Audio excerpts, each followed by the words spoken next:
So I think to start off, so the next video is going to be going over this document, which is, let's see, can I see? It is the Science-A-New-Golden-Age, report to the President by Michael Kratsios, Director of the White House Office of Science and Technology Policy. So this is a very important document that is going over some very important scientific reforms. And I guess I'm just gonna, today we're just gonna read the fucking thing, and then, I gotta stop swearing. We're gonna read the blessed thing, and then we're going to start thinking about a video on it. Just kind of going over my take on it. So let's begin. Science, a new golden age. The American story is one of boundless creativity and bold ambition, driven by an indomitable pioneering spirit that propels exploration and discovery. It is this spirit that illuminated the world with Edison's light bulb, carried the Wright brothers into the skies, and sent Armstrong to the moon. Today, a new frontier of scientific discovery lies before us. I gotta work on my Trump impression. That's another thing. Maybe that's another, whatever day of the week it is today, stream. He's just doing impressions. Dear Mr. President, 81 years ago, President Franklin D. Roosevelt, and this is going to be an endurance reading stream, so I'm going to have to spare my voice a little. No, I actually don't like to move it, actually. No, thank you. 81 years ago, President Franklin D. Roosevelt wrote a letter to Vannevar Bush, tasking him with reorganizing America's scientific enterprise after World War II. Bush's response was a report titled Science, the Endless Frontier. It established the federal government's role in supporting basic science, led to the creation of the National Science Foundation. Oh yeah, okay, Franklin D. Roosevelt. I was like, wait, for some reason yeah, okay. My fucking attention heads got locked in on Bush when Roosevelt is right there. I'm like, 80 years, what the fuck? I'm always locked in on that Bush. Oh. It established the federal government's role in supporting basic science, led to the creation of the National Science Foundation, and shaped our nation's science and technology strategy for decades afterward. That report was foundational to the American century and to the technological world in which we live today. Now, as we celebrate the United States' 250th anniversary, we have the responsibility to renew our foundations once more. Never have science and technology been more central to our nation's security and prosperity, and, although America continues to set the pace of scientific progress, global competitors are racing to challenge our leadership. This historical moment demands that we modernize our institutions to match the achievements of our past and the ambitions of our future. In your letter of March 26, 2025, on the occasion of my Senate confirmation as Director of the Office of Science and Technology Policy, you challenged me to re-examine America's research and development ecosystem in light of changes brought on by the 21st century. Initialized. Thank you, Mr. Vader. The report I present here diagnoses the obstacles American researchers face today and the ways our scientific enterprise has fundamentally transformed since its basic organization was established in 1940. Though our investments in research have grown, scientific productivity is slowed. We have become dependent on a narrow set of legacy institutions. Our incentive structures reward conformity over bold inquiry, and the capacity that once turned American discoveries into American strength has eroded, undermined by decades of industrial offshoring.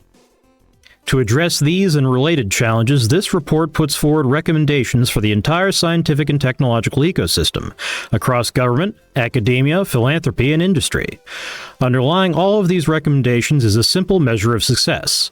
A decade from now, American researchers should look back at our work and say, "The vital questions I could not pursue then, I am free to pursue now." That purpose will be achieved if we make progress towards 4 overarching goals. First, the U.S. research system should prioritize the individual scientist over legacy institutions. If we are serious about expanding what our scientists can do, we must invest directly in American researchers and the bold ideas that drive them. Too much of our research enterprise has come to serve itself rather than the scientists within it. Federal funding agencies should support a broader range of performers, including a new generation of mission-driven research organizations, to expand our scientific horizons. And these agencies should organize themselves around the interdisciplinary frontiers of science today, rather than the academic silos of the last century. Fuck yeah! Sorry, I should keep the commentary to a minimum, huh?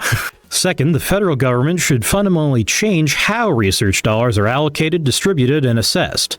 Instead of a one-size-fits-all approach, the government should fund more flexible types of grants, including fast-track grants, long-horizon grants, and new mechanisms that allow reviewers to champion radically unconventional proposals. Federal research agencies should evaluate their own performance as capital allocators, test new ways of making grants, and construct portfolios with the intentionality of a serious investor. Third, the federal government should set clear scientific goals and build the industrial muscle to translate scientific discovery into technological strength. The greatest technical achievements of the last century, such as, No jokes. We're serious. Came about because leaders in government identified national priorities and marshaled the resources to accomplish them. As our competitors race us to capture the value chain of strategic technologies, he repeats himself a lot, including with tactics we would never countenance. We can no longer assume that the fruits of American science will accrue to our own people. Government must mobilize the full force of our enterprise around national challenges, clear the ground for American builders, and reunite the work of discovery and manufacturing across the country. Fourth, we must prepare our research enterprise for the AI revolution. AI will accelerate and radically transform the way we do science. But even the most capable AI models will be slowed down in the bottleneck of institutions and systems built for the last century. As we renew the infrastructure that powers American science, we must re-engineer it for the AI age. And even as AI compresses the time from question to answer, we will still need human hands to build the instrument or prototype. For now. We must build that capacity too, investing in advanced manufacturing, the skilled trades, and the vast pools of talent and tacit knowledge outside the traditional academic pipeline. In preparing this report, I have consulted widely across the country's scientific enterprise, from entrepreneurs driving world-changing breakthroughs in fusion technology, to researchers eager to pursue bold ideas in neuroscience at our universities, to venture capitalists funding revolutionary platforms for drug discovery. Their message is clear and inspiring. Given the right conditions, American ingenuity will continue to achieve the impossible.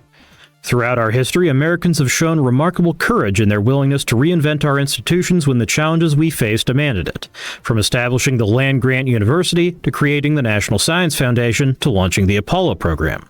Each generation has seized its opportunity to expand the frontiers of knowledge and lay down the paving stones of progress. Now it is our time to build the scientific enterprise that will carry America forward and bring prosperity to Americans through the 21st century and beyond. Mr. President, you have called for a golden age of American innovation. This report is the map to that vision. Our nation cured polio, placed men on the moon, decoded the human genome, and launched the digital revolution. With your leadership, we will extend our scientific and technological might into the second American century and continue to deliver the innovations and discoveries that define the modern world. Respectfully submitted, Michael J. Kratsios. Kratsios. To Donnie.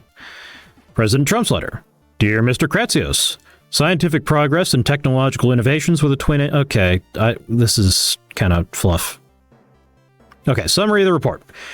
American scientific progress was the beating heart of the 21st century. Get to the fucking point. It delivered to the victory... we developed the alchemy that taught sand how to think. I hate. It's overplayed. It was funny the first time. Conjuring the digital world from silicon chips, American science conquered polio, etc. Okay, repeating ourselves again. New challenges have risen in recent decades. Despite massive increases in biomedical funding since the 1990s, the rate of significant breakthroughs appears to have slowed, and drug approvals have flatlined. Researchers today often spend half their time on paperwork and administrative tasks, a burden worsened by expanding federal and university bureaucracies that further reduce funding available for actual science. A smaller proportion of American citizens now fill postgraduate spots in science, technology, engineering, and mathematics, STEM fields. Our competitors are channeling unprecedented resources into science and engineering, taking a whole-of-society approach to seize the high ground in strategic technologies. The AI revolution, meanwhile, is transforming the conduct of science, and legacy scientific institutions and infrastructure are not ready to take full advantage of this transformation. America has led the world in scientific progress because Americans have refused to stand still. We have adapted to changing conditions before by boldly reinventing how we structure science, and we must innovate again. Never has scientific and technological development been more essential to our national and economic security, and never has this progress been so deeply intertwined with our diplomatic relationships worldwide. President Trump has been very clear about his priorities as he seeks to lay the foundations for a new golden age of American innovation. He has asked this administration to revitalize the national science enterprise, to secure U.S. leadership in emerging technologies against foreign rivals, and to ensure that all of America's citizens will benefit from new scientific breakthroughs and technological transformations. The president understands the American story as one of ambition, discovery, and invention, of pioneers who forever seek new frontiers for exploration, particularly now in science and technology. The following chapters provide recommendations, insights, and guidance to the entire U.S. scientific enterprise, from the government to universities to the private sector and philanthropy. Chapter 2. Revitalizing America's Science and Technology Enterprise. To reverse stagnation and restore breakthrough momentum, the federal government must free American scientists to do their best work. Federal funding in academia remains anchored to mid-century assumptions, channeled through traditional disciplines, and overly focused on short, project-based grants, as opposed to project cringe grants. No jokes. Review panels often gatekeep proposals by consensus, disincentivizing transformative ideas. Agencies face little corrective pressure. Bratty agency needs correction. When portfolios underperform. We must strip away unnecessary burdens, realign funding towards excellence and risk-taking, and embed continuous evidence-based improvement across an approximately $200 billion annual R&D portfolio. Refocus on the individual scientist. Put the working researcher back at the center of America's scientific enterprise. Free them from the growing administrative burdens that now weigh them down for nearly half their working hours. Bet on people, not just projects, by expanding portable graduate fellowships like the National Science Foundation Graduate Research Fellowship Program, backing early career independence, and scaling long-horizon grants for the best and brightest modeled on National Institutes of Health Directors Pioneer Award. Open alternative pathways beyond standard academia and ensure that selection rests purely on merit, not the political fashions of the day. Diversify funding mechanisms. Move beyond consensus-driven peer review by... Oh, fuck, he's going after peer review. Okay. Diversify funding mechanisms. Move beyond consensus-driven peer review by adopting a broader menu of selection mechanisms suited to different kinds of science. Examples include golden tickets that empower individual reviewers to champion ambitious proposals, fast grants that deliver rapid funding decisions, prize challenges and advanced market commitments that pay for results, and re-granting models that delegate funding authority to scientists to draw and distribute expertise. Create new institutional models. Many of today's most important problems are too large for an academic lab, too cross-disciplinary for a single department, and too hard to commercialize for a private corporation. Federal funding should support a wider range of performers. The recently launched X Labs can assemble agile, time-bound teams of professional scientists and engineers to break specific bottlenecks. Advanced Research Projects Agencies, or ARPAs, can empower individual program managers to make bold bets and curate researchers to execute them. Curiosity-driven institutes can give our best minds the stability needed to pursue fundamental questions over long time horizons. Reduce bureaucratic burdens. Requirements on federal grants have ballooned over past decades. Some grants now take nearly 2 years from submission to award, almost as long as it took to design and produce the first Boeing 747. Compress review cycles, eliminate duplicative reporting, and rein in indirect cost recovery that supports administrative bloat, redirecting that money to real scientific infrastructure. Advance reforms that reduce grant writing burdens with relief directed specifically to early career. Advance reforms that reduce grant writing burdens. This is a poorly constructed sentence. With relief directed specifically to early career researchers. Institutionalize continuous improvement. Funders should bring the same critical attention to their own performance that they are supposed to bring to the review of grant applications. Stand up an empowered meta-science unit in federal science agencies, reporting directly to the director, with authority to run controlled experiments on review and funding mechanisms and to drive change across the organization. Elevate the prestige of program officers, grow their discretion in setting scientific direction, and support them as the architects of the fields they help shape. Chapter 3. Securing U.S. dominance in critical and emerging Securing U.S. dominance in critical and emerging technologies. America has the world's most vibrant scientific enterprise and most dynamic private sector, which routinely turns novel ideas into new industries. But scientific leadership alone does not guarantee national strength or economic vitality. We must tightly couple our science and technology enterprises to ensure that groundbreaking ideas invented in the United States are rapidly prototyped, tested, manufactured, and scaled domestically. Restore permissionless innovation. American regulators have grown skilled at weighing the risks of action, but blind to the costs of inaction.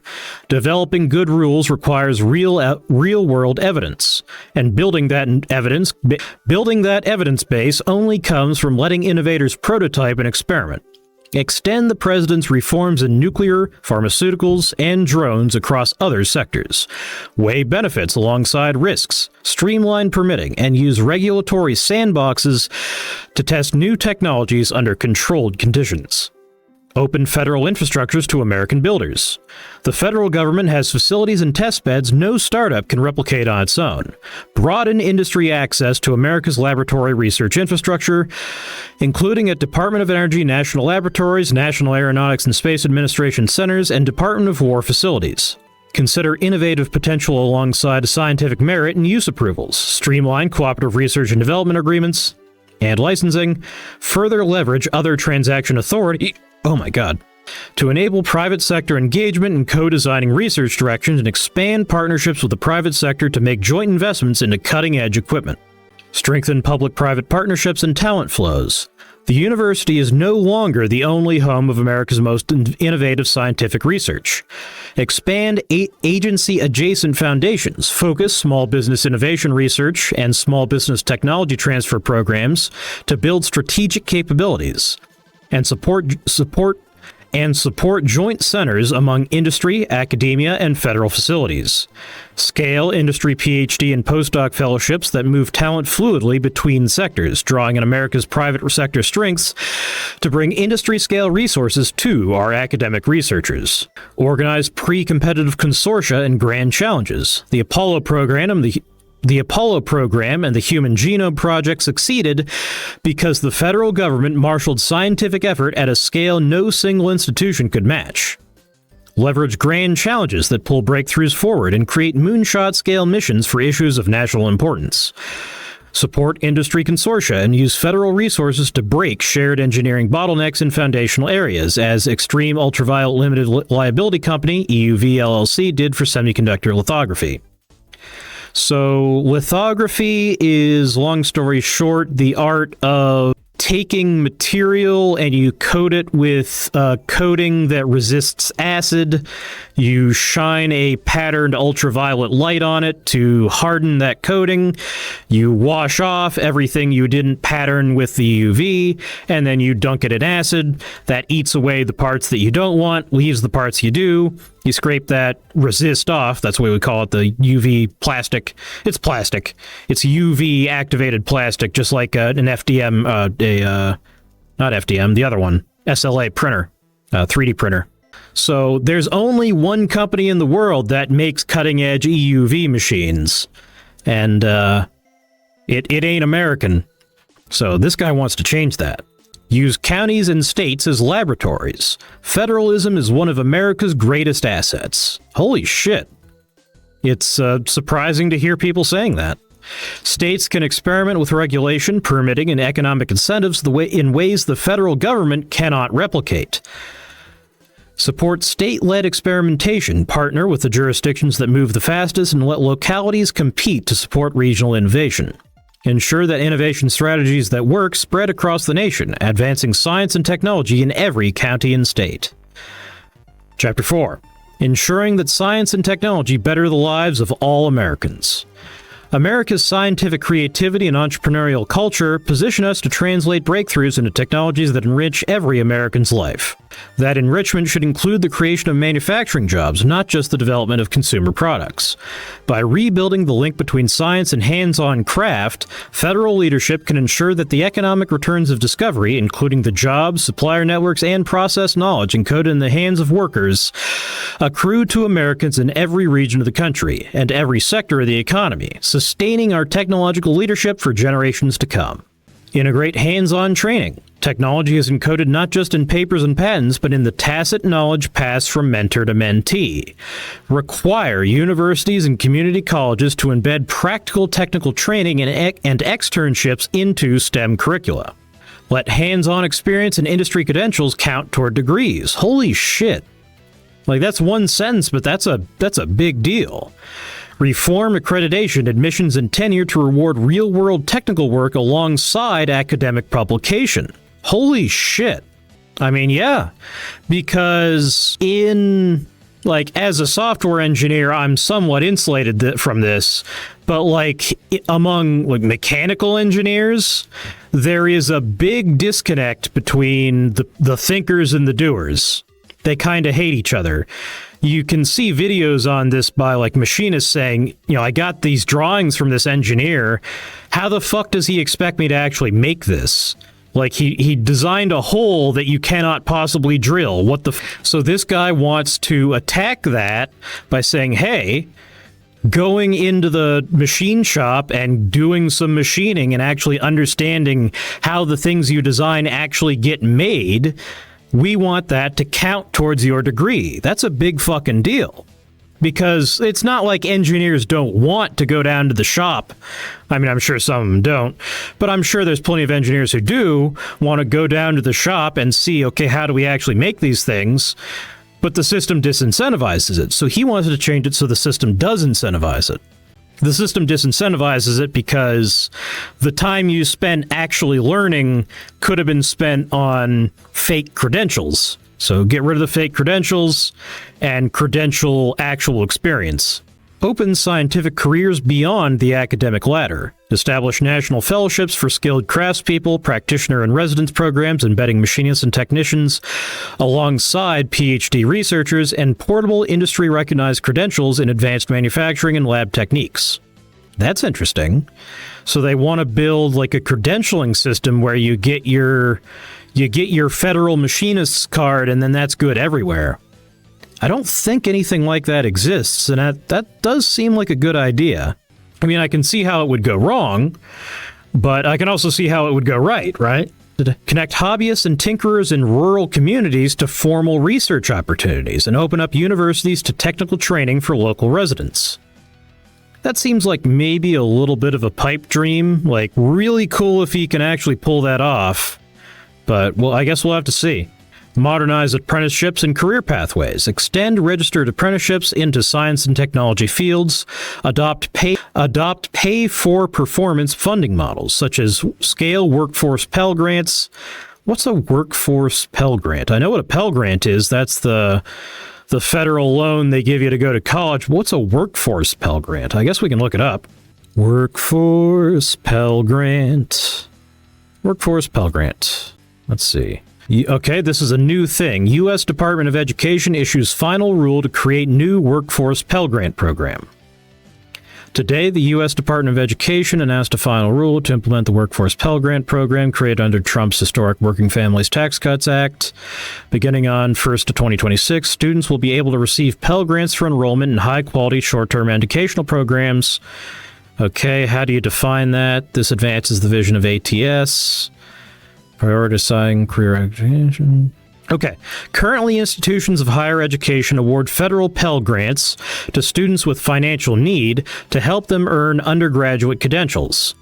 So you can only, you get the money, but you can only use it to get an academic degree. You can use it to get a degree in underwater basket weaving, but you can't use it to pay for, mechanic school or machine tool, machining technical school. That's the word I was looking for. Workforce Pell bridges the gap between education and employment by allowing Pell Grants to be used for workforce training programs that prepare individuals for immediate employment in as little as 8 weeks. Well, that sounds absolutely fucking kick-ass. I'm excited for that to kick in. I wish that was available when I was getting my fucking education, because I didn't get shit. And back community colleges as regional hubs of scientific and technical talent. Integrate these hubs with industry sites and federally funded innovation and manufacturing centers. Build dense local innovation clusters across the nation.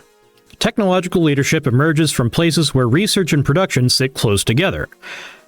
Expand regional innovation hubs, manufacturing institutes, and defense industrial base centers to anchor regional ecosystems. Drive coordinated efforts with local universities and national laboratories to build specializations and workforce pipelines.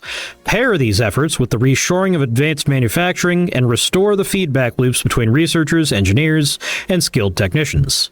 Chapter 5, A New Golden Age. America stands at the cusp of a revolution in science in which AI will accelerate discovery, multiply human cognitive capabilities, and unlock solutions to some of our greatest challenges. I need to lower my voice a little, it's starting to get tired. But AI for science will still find itself subject to the frictions and inefficiencies of human institutions. We can only fully harness AI and its associated productivity uplift by boldly reforming our scientific institutions, building national-scale infrastructure, and ensuring rigorous verification of the knowledge base from which AI will learn. Interesting. Are they working on, like, federal development of AI data sets? That's cool. That might be a big deal.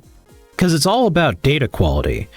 A lot of these labs, they're like, oh, I mean, they know what they're doing. But a lot of people are like, oh yeah, you just jam more data into the thing. Well, I forget the name. It was an experiment Microsoft did where they trained a model from, like, base from nothing, only on, like, scientific textbooks, and it came out about as smart as a model that was trained on 100 times as much random text from the internet. So I think it really is more about quality than quantity. And if we have federal investment in AI training data sets, well, that's a big deal. Also, if we commonize it at the federal level, that means that we aren't duplicating a bunch of work between, OpenAI, Anthropic, and whatever X is doing. The also ran of the AI world, but they are number 3. Like, I'm sure there's plenty of intelligent people at XAI.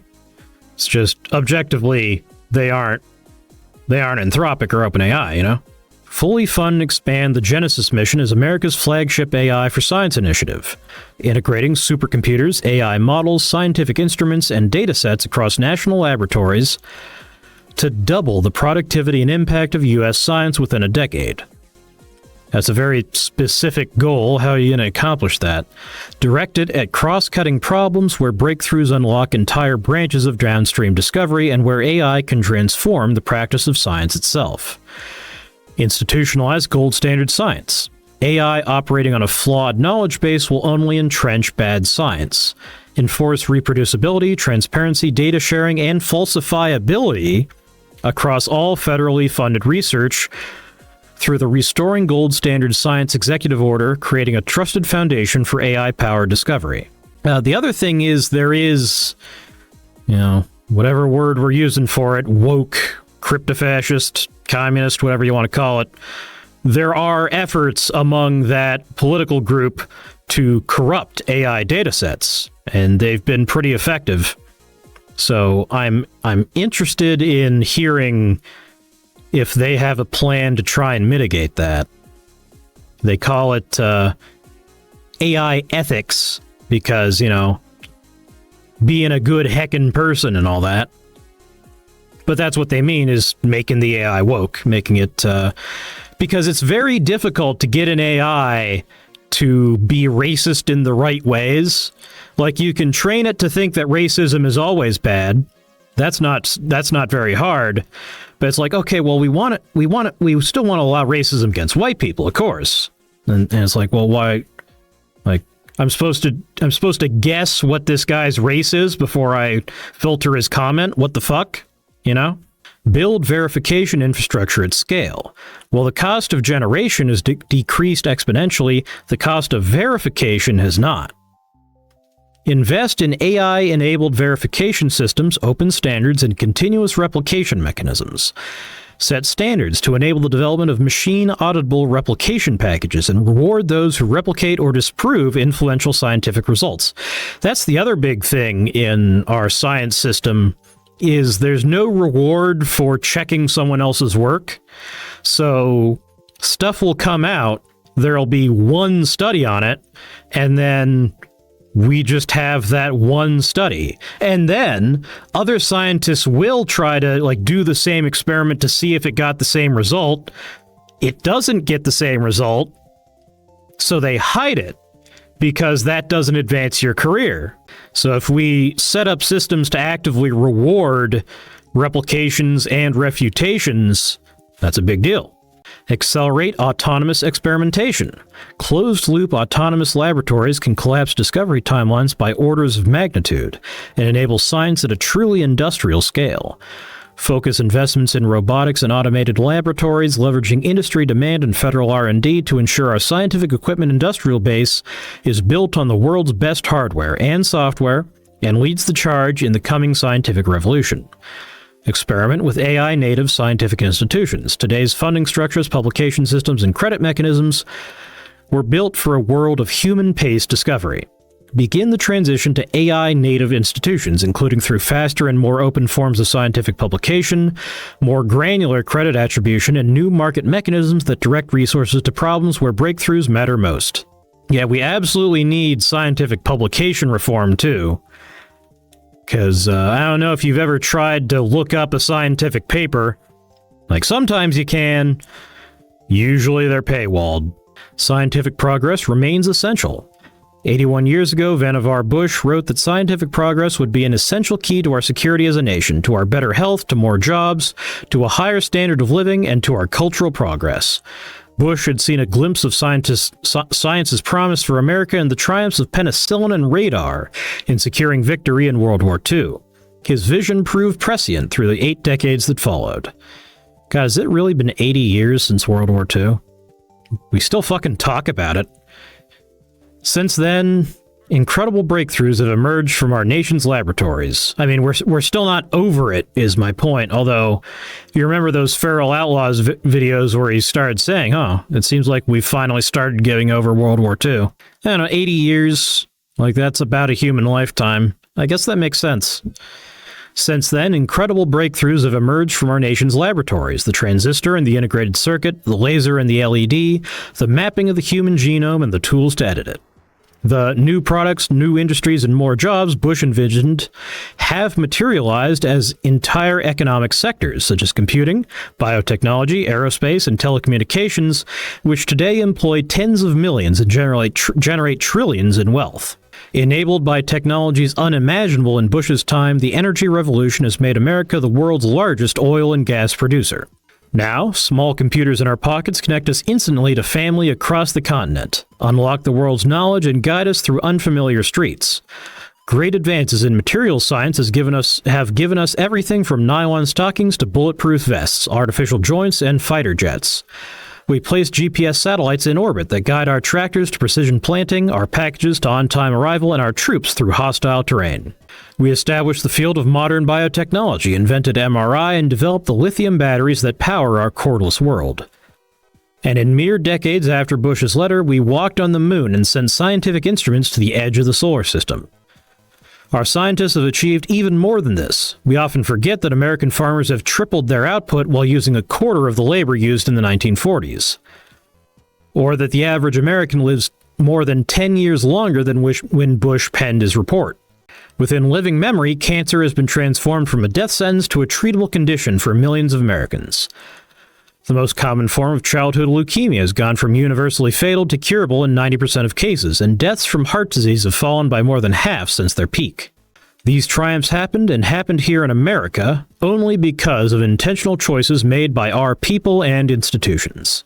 First, consistent with what Bush outlined in his essay, the government played a vital role in supporting the scientific enterprise to achieve national goals. These include conquering disease, creating jobs, and ensuring security. Against the backdrop of pre-war federal research funding, which was largely focused on agriculture, this proved to be a key insight. Not all valuable research attracts private capital, particularly research that promises only slow, diffuse returns.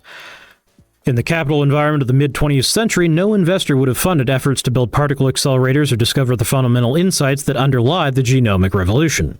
As Bush argued, there are areas of science in which the public interest is acute, but which are likely to be cultivated inadequately if left without more support than will come from private sources. Today, we benefit from that insight with an extensive set of federal organizations to advance scientific research, including NSF, DOE National Laboratories, NIH, NASA, the National Institute of Standards and Technology, the Defense Advanced Research Projects Agency, among other research arms of federal departments and agencies. Second, our government recognized that achieving those national purposes requires more coordination than any single institution can provide, and that our unique advantage, whether in defeating the Soviet Union or winning the technological race today, lies in our dynamic private sector. Describing the development of penicillin, Bush spoke of how the government launched a coordinated attack on special problems, supporting research and development along medical schools, universities, and the pharmaceutical industry, and helping ideas progress from early laboratory experimentation to large-scale production and use. This model became the foundation of the fruitful public-private partnerships that sent Americans to the moon and built the internet. This dynamism between publicly funded science and private enterprise remains the engine of American innovation. Third, we stayed true to the call for science to remain dynamic. The pioneer spirit is still vigorous within this nation, Bush wrote. Science offers a largely unexplored hinterland for the pioneer who has the tools for his task. Each of our past triumphs required substantial courage and institutional transformation. They compelled us to invent new models to drive scientific progress, dedicated science funding agencies, innovative partnerships that enabled the widespread commercialization of modern electronics, and reforms like the deregulation of space that opened the door to today's vibrant era of a commercial spaceflight. This willingness to venture into unknown territory, to challenge established methods, to challenge established methods and to create new institutions when old ones prove inadequate, built the scientific supremacy that undergirds our vibrant economy and national security today. Welcome back, ladies and gentlemen. Let's pick up where we left off. The landscape is changing. The principles that government must support basic research, that this research drives national prosperity, and that America's advantage lies in the dynamism of our institutions remain as sound today as when Bush first articulated them. But principles are not processes. Shut the fuck up. Who is dinging my phone? Who has done this? Ooh, we gotta see. Oh my god, leave me alone. Hang on, I gotta silence this. You guys can't see the... I hate phones. I hate them. How do I switch back to the... There. Now you can actually see. Alright. The principles that government must support basic research, that this research drives national prosperity, and that America's advantage lies in the dynamism of our institutions remain as sound today as when Bush first articulated them. But principles are not processes. Bush would be the first to recognize that the landscape in which fundamental research is conducted has completely transformed since he wrote Science: The Endless Frontier. In 1950, a dozen engineers in basic laboratories drove progress in semiconductors. Today, the semiconductor industry invests more than $100 billion in capital and R&D each year, and employs hundreds of thousands. They regularly solve physics and materials problems at the edge of possibility and build fabrication plants filled with robots that manipulate silicon atom by atom. In 1950, scientists mailed typewritten manuscripts to journal editors who sent copies to reviewers from their personal networks at top universities. Today, researchers post papers online within hours of completion. Thousands read and debate the merits of the work immediately on social media and in discussion channels. Code gets replicated on the internet months before the paper appears in print. In 1950, mathematicians worked alone with chalkboards and stacks of papers from the library. Today, they look up theorems instantly online. Computers enable experimental mathematics that would have been impossible with pencil and paper.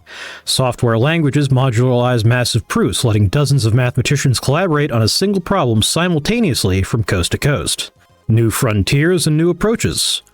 The institutions we build determine what problems get solved, which approaches get tried, what risks get taken, and whose talent contributes to discovery. When these institutions align with the nature of the scientific frontier and with our national needs, science advances. When they are misaligned, abundant resources and brilliant researchers go to waste. The misalignment shows up as diminishing returns to R&D investments, a decline in the pursuit of breakthrough ideas, and a slowdown in the benefits that technological progress delivers to the American people. Institutional design matters because individual researchers follow the signals their institutions send. Consider the incentives of a talented researcher working at the frontier of quantum information science. As a PhD student in a university lab, this researcher must publish regularly to graduate, craft narratives that satisfy journal reviewers and his dissertation committee, and build the personal connections that lead to academic jobs. His professor's grant funding limits what equipment he can afford. He designs experiments around the apparatus in his lab more than the questions most worth asking. With 2 years until graduation, he actively looks for results that advance his dissertation's narrative. When unexpected results appear, he sometimes chooses to pursue them, but remains cognizant of potential risks to his professional progress and to his lab's future funding.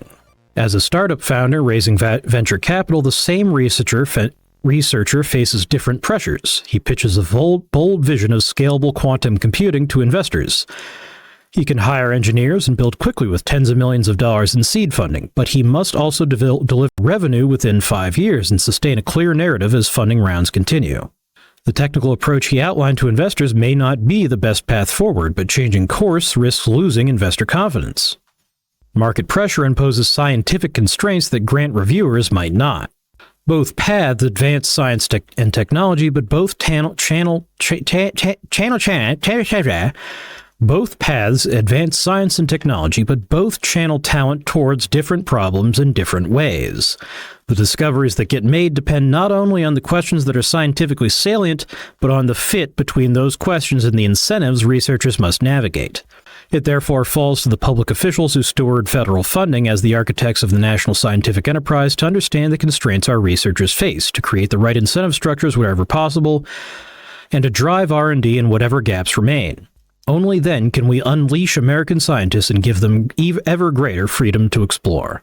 Universities remain essential for training scientists and pursuing fundamental questions. Venture capital mobilizes private resources towards high-impact technologies. Federal agencies fund research that markets alone will not support.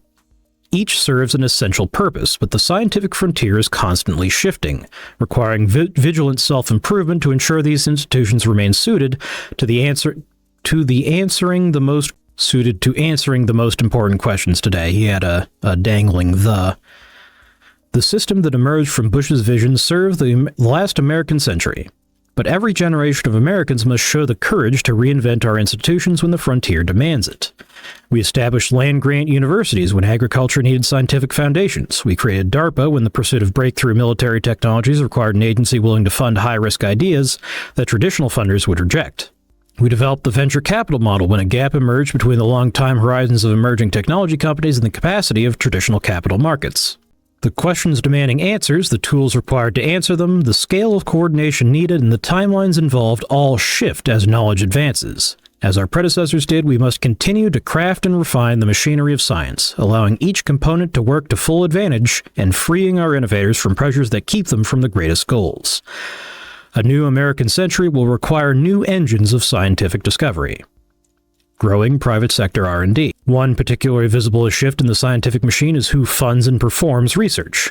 When Bush penned his report in the middle of the 20th century, the federal government stood as the dominant patron of American science, marshaling the nation's research capacity for victory in war. The landscape today would astonish him. Private industry has become by far the largest source of R&D funding in the United States, with its share roughly doubling from the 1950s to today, even as federal funding has grown by leaps and bounds. American companies now deploy around $700 billion annually, more than triple the spending of government in higher education. While this investment has historically been dominated by late-stage product development, strikingly, the share devoted to basic research, which Bush thought markets could not sustain alone, has also grown rapidly, particularly over the past 2 decades. Consider 2 transformative inventions of recent memory, the transistor and the transformer architecture that underpins modern machine learning. Both came from corporate laboratories that employ thousands of researchers who often produce collaborative, well-cited papers on the problems of deep intellectual interest. Modern industrial powerhouses fund the state-of-the-art experiments and pay salaries tens or hundreds of times more than the Academy, drawing top talent from across the country. Researchers at American companies have earned Nobel Prizes for work on electron tunneling and semiconductors, surface chemistries, polymer science, and lasers, a testament to both the rigor of their research and the fundamental nature of their work. Taking a swig of beer to soothe the vocal cords here. This is not a sign that the Academy has become less important, but rather that the scientific world has expanded. In certain domains, the scale of private investment dwarfs anything federal agencies can match. Universities face real limits in scaling up engineering efforts, with rare exceptions for government-sponsored big science projects like space probe and particle accelerators. Yet PhD students and professors can now raise hundreds of millions of dollars to found companies that pursue fundamental breakthroughs. Small startups increasingly perform basic research themselves, giving our most talented scientists new paths for ambitious work. These firms blur the distinction between basic and applied science, combining research and development to accelerate both. The linear model no longer holds. In his 1945 report, Vannevar Bush presented a progression from basic research through applied research to development, later termed the linear model. This framework laid out a clear role for each part of the research and development pipeline. Universities would pursue fundamental understanding without the pressure of practical application, yet industry would turn discoveries into products. At the time, the separation was natural and productive. Modern discovery, however, is increasingly shaped by continuous iteration between fundamental and applied work. Engineering challenges routinely expose unanswered scientific questions, and breakthroughs in basic understanding, in turn, open new engineering pathways. The relationship is recursive rather than unidirectional. The tools required to push the frontier, whether advanced fabrication equipment or specialized engineering teams, are often found outside traditional academic settings. Many of our most productive researchers now move fluidly between sectors, carrying ideas and techniques with them. Technology and science have become deeply interdependent, even, as we will discuss in Chapter 5. I thought this was Chapter 5. Oh, this is Chapter 1 of the... What? Oh my god, right, this paper is like 123 pages long. We're not going to make it through this whole thing, but we'll make it through as much as we can. Can't even talk. In the purest fields of reason like mathematics. This non-linearity is also captured by the framework Donald Stokes articulated half a century after Bush. Pasteur's quadrant, as he termed it, now defines a growing share of the scientific frontier. Stokes argued that research can seek fundamental understanding while being motivated by considerations of use, observing that some of the most consequential scientific advances all arose precisely from this combination. Examples of such research include Pasteur's investigations into why wine spoiled, the development of the transistor at Bell Labs, and Shannon's work on information theory. Many of the transformative discoveries of our own era, from the computational study of protein folding that earned the 2024 Nobel Prize in Chemistry to the superconducting quantum devices that earned the 2025 Nobel Prize in Physics, emerged from efforts that were at once theoretically ambitious and deeply connected to practical problems. Our national laboratories and federally funded research centers have long been engines for this use-inspired research, and new centers of modern science reflect the same pattern. A greater share of scientists are leaving academia for industry, not because they've abandoned curiosity-driven inquiry, but because the tools, resources, and career opportunities required to pursue certain fundamental questions increasingly lie outside university walls. The task ahead is to enable scientists to move fluidly between the problems of different shapes and to give them freedom and resources to pursue discovery at today's frontier. Our researchers face mounting challenges. These rapid changes demand that our institutions adapt. As will be addressed in Chapter 2, significant portions of our federal funding apparatus remain anchored to outdated assumptions. This is not an indictment of the talented scientists and grant makers who staff these bureaucracies, but a product of institutional inertia, born from the lack of market selection pressure that drives constant experimentation. NSF, for instance, still organizes itself primarily around academic disciplines, much as it did in the 1950s, and channels resources overwhelmingly to a single type of performer. The university-based Many federal programs are still built around the linear model, making the assumption that basic research happens in academia while development happens in industry. Academic incentives often penalize rather than reward partnerships that cross institutional boundaries. Agencies face little external pressure to adapt, even as the scientific landscape transforms around them, preserving processes essentially unchanged for decades. Within academia itself, well-documented inefficiencies compound these structural problems. Administrative burdens on researchers have grown over time. One study found that investigators spend nearly half of their federally funded research time on paperwork rather than on research or teaching. Universities also extract significant overhead from researchers, which funds a mix of legitimate shared infrastructure and growing administrative bloat. Effective indirect cost rates at NIH-funded institutions average more than 40%, even though those same institutions frequently accept 10 to 15% overhead from private funders. The assumptions embedded in our federal grant-making institutions and the creeping inefficiencies within the universities they predominantly serve reinforce one another. While researchers themselves recognize the need for renewal, few administrations have had the will and mandate to pursue transformative change. On the global stage, America no longer stands alone as the unchallenged leader in science and technology. The United States risks losing its first position to competitors that are quicker to update their models of research funding, maintain greater institutional flexibility, and can build tighter connections between different sectors of their scientific enterprise. Over the past 20 years, China's R&D spending has surged from a negligible fraction of U.S. levels to full parity on a purchasing power adjusted basis by some metrics. Purchasing power adjustment just means, like, they're not spending the same amount of dollars, but labor is cheaper there, so they get the same amount. That's basically what that means. This is a situation America did not face even during the Cold War, when the Soviet Union's economy was appreciably smaller than our own. Beyond the sheer scale of its spending, Beijing is treating scientific research capacity as a central pillar of global competition, elevating decision-making to the highest level and taking a highly integrated approach to partnerships across its sectors. This all-of-society approach has allowed China to surge resources towards basic scientific research, advance rapidly in technologies of key national interest, and drive improvements in its innovation process, where entrenched interests have resisted change. You can she, as in Xi Jinping. Yeah, I'm a poet and I don't know it. Billions of current PPP dollars. You can see the EU is this guy, I guess. The EU ain't doing shit. This is us. And China has caught up by 2024. China is not the only country reforming its scientific enterprise. The United Kingdom, for example, has restructured its funding system to address internal inefficiencies, including creating a meta-science unit to collect data and develop novel funding mechanisms. Norway has organized its National Research Council around a portfolio-based model, with boards that allocate funding across thematic priorities drawn from the government's long-term research plan, alongside disciplinary portfolios. With new ideas bubbling up across the world and within our own vibrant philanthropic metascience and academic communities, it falls on the United States as the world's premier scientific power to take a hard look at how we can accelerate our own scientific machine as well. Beyond strengthening science, we also have a duty to ensure that its downstream benefits accrue to the American people first. For decades, the United States has funded large cohorts of foreign students and tolerated technology transfer abroad under lax security standards.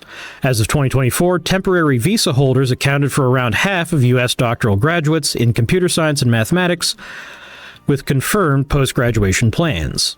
This reliance on foreign talent sidelines American students, a deep domestic talent pool that remains undersupported by its own government.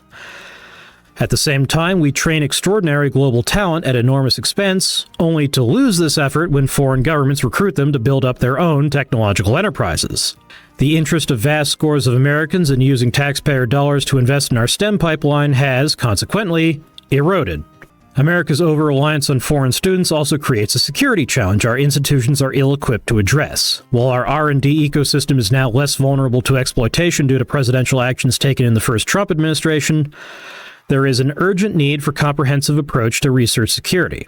Our competitors have learned to exploit a deep asymmetry between open and closed scientific systems, using our education system as an entry point into our innovation base, while building domestic programs that undermine global scientific norms.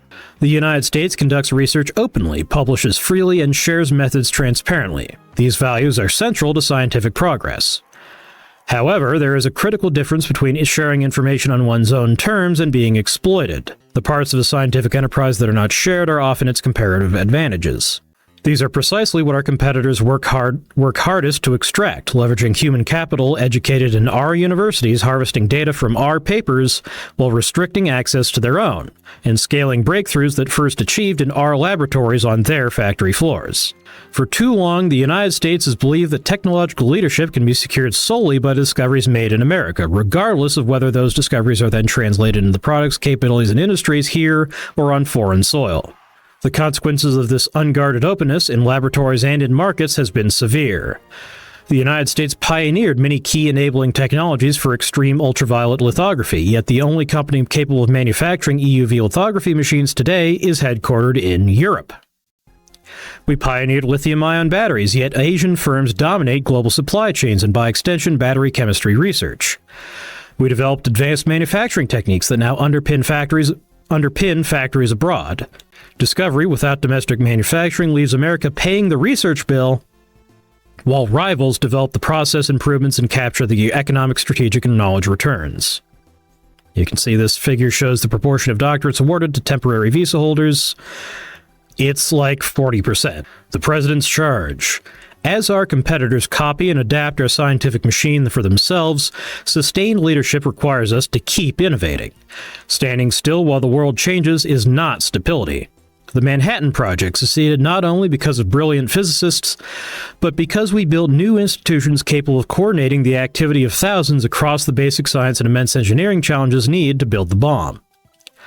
The Apollo program reached the moon because NASA could marshal resources and talent in ways no university or company could match. Each represented not merely new funding, but fundamentally new ways of organizing scientific work. We must face the reality that more innovation is happening in industry than ever before, and that the balance and nature of work shared across the federal, university, and corporate pillars of the national research enterprise have shifted. We must acknowledge, too, that the linear model of discovery and technical progress no longer holds. The interplay between basic research, regular professional science, and commercialization is far more complex than had been assumed. Meanwhile, the context in which the American innovation enterprise operates has become global and therefore intensely vulnerable. The technologies we invent rely on production chains that stretch across the world. They are subject to theft by near-peer competitors. Finally, the technological context in which science is conducted and shared has been radically transformed by the internet and current information technologies, now changing even more with the rise of AI. Throughout our history, Americans have reinvented, reformed, and refounded our institutions when the moment demanded it. Each generation of American scientists, inventors, and pioneers have seized the opportunity to expand the frontiers of knowledge. On the occasion of America's 250th anniversary, we must remember that ours is a republic defined by courage, innovation, and exploration. Just as scientific inquiry demands that we revise our theory when evidence contradicts them, evidence of scientific slowdown and serious competition from abroad should spur us to experiment with new systems, new models, and new ways of funding, conducting, and translating research. Vannevar Bush's pioneering spirit calls us to do what he would surely do today: reimagine the entire enterprise for our time. Chapter 2. Revitalizing America's science and technology enterprises. The scientific machine is getting bogged down. It's been bogged. For the better part of a century? For the better part of a century, the American I may be reaching the limits of my endurance here, but we'll try to push on. For the better part of a century, one of America's most decisive advantages has been the ability to harvest novel discoveries for the prosperity of the American people. This advantage stemmed from the strength of our post-war innovation ecosystem, our universities, our national laboratories, and the symbiotic relationship between federal funding and research. As Bush wrote in 1945, a nation which depends on others for its new basic scientific knowledge will be slow in industrial progress and weaken its competitive position in world trade regardless of its mechanical skill. However, our scientific dominance today is at risk. While our capacity to drive breakthroughs in basic science remains the envy of the world, as described in Chapter 1, competitors are closing the gap. And while federally funded science continues to generate a high return on investment for our taxpayers, a growing body of work provides evidence that, across many fields, our researchers are fighting against an increasingly calcified system that has driven up the cost of scientific progress over time. Despite massive funding increases in biomedical research since the 1990s, the rate of significant breakthroughs appears to have slowed. Drug approvals have flatlined, and the enterprise's productivity, hampered by growing burdens, has declined. It has become common to speak of Irum's Law, Moore's Law in reverse, like literally M-O-O-R-E, describing the predictable decline in the number of new drugs approved per $1 billion spent. Since 1950, pharmaceutical R&D efficiency, as measured in new drugs per $1 billion, has fallen roughly 80-fold in inflation-adjusted terms, halving approximately every 9 years. And although NIH's budget has more than doubled since the 1990s, we have not seen a proportional increase in breakthrough treatments, citation impact per dollar spent, or scientific productivity. As a funder and institution builder, the federal government has fallen behind in creating environments where American scientists can do their best work. Evidence shows that the inputs required to sustain past rates of improvement have increased sharply across many fields. A famous study demonstrated that sustaining the historical pace of Moore-style gains in transistor density has required a much larger workforce. Since the early 1970s, the number of researchers needed to double transistor density has risen more than 18-fold, implying a 7% annual decline in ideas productivity. The pattern repeats in agriculture, where research effort has multiplied by factors of 3 to 25 since 1969. Depending on the metric, while yield growth remains mostly flat, and in medicine, where the years of life saved per clinical trial peaked in the mid-1980s before falling sharply. Admittedly, slowdown in mature scientific subfields may be inevitable. One might argue that it is natural for the pace of progress to decline once the proverbial low-hanging fruit has been picked. A slowdown could even be read as evidence of success. However, this intuition has repeatedly been proven wrong throughout modern history. And one would expect new mechanisms for sharing information and new ways to compress scientific knowledge to be countervailing forces that speed innovation. Excuse me. Oh, my jaw. Wow. The pattern of apparent stasis in a scientific field exploding into progress, opened by new discovery and changes in scientific institutions, has repeated itself again and again. These punctuated equilibria are, in fact, the essential story of science. Max Planck famously had a professor tell him that physics was nearly as developed as mature fields like geometry, only for Planck's own discoveries in quantum mechanics to completely reorient our understanding of the physical world. Many medical doctors believe their field was reaching perfection in the late 19th century, with one writing, "There cannot always be fresh fields for conquest by the knife."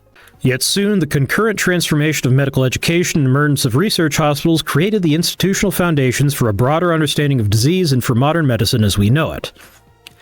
Repeatedly, the tree has only looked bare from the current perspective. The fruits have not been exhausted at all.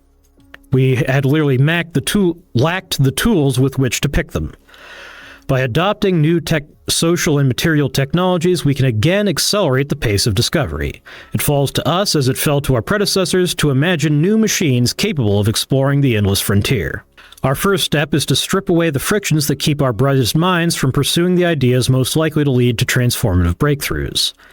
Consider a young scientist with a promising proposal for federally funded research and the decades of accumulated institutional bureaucracy she must navigate to seek support in today's enterprise.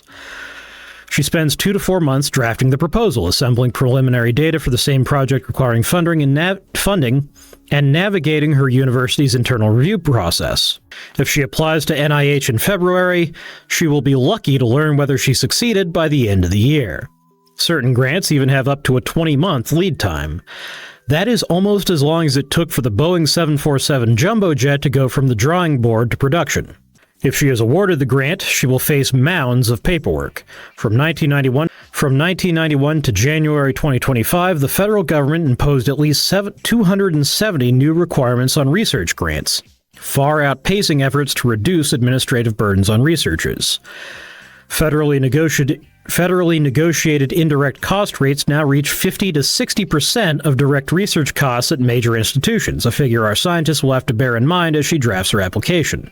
While effective rates will often run closer to 40%, this remains a substantial tax on research budgets, shaping what she asks for. Some of this covers legitimate infrastructure she uses every day, but much of it funds administrative expansion at her university that has outpaced the growth of research itself. Senior investigators can delegate paperwork to postdoctoral researchers, but our scientist runs a small lab and has no one to delegate to. She writes grant applications using hours that should have gone to experiments or mentoring students. This is a tax on innovation that does not appear in the federal budget, but costs the nation dearly in foregone breakthroughs. These burdens also create a perverse incentive structure in which scientists who excel at research administration leapfrog those who excel at research performance. The weight falls heaviest on the scientists America needs most. Hi. All right, final stretch. The academy is a long and difficult road, leading to few stable positions. We should encourage early career scientists at every step of the academic crucible, from undergraduate lab assistant to first faculty job, to pursue big and creative ideas. We should enable and empower scientists who persist into a research career to focus on breakthrough research from the start. But the data suggest we do not. Between 1980 and 2008, the average age of NIH principal investigators rose from 39 to 51, while the average age of new principal investigators rose from 36 to 42, exceeding the average age of Nobel Prize-winning contributions in related fields over a comparable period. These patterns lengthen feedback loops and bias careers towards safer, incremental projects. Oh boy, it's actually failing. Excuse me. During the long apprenticeship years. Our early career scientist has seen this gradual graying of our research workforce and is likely to adjust her ambitions accordingly.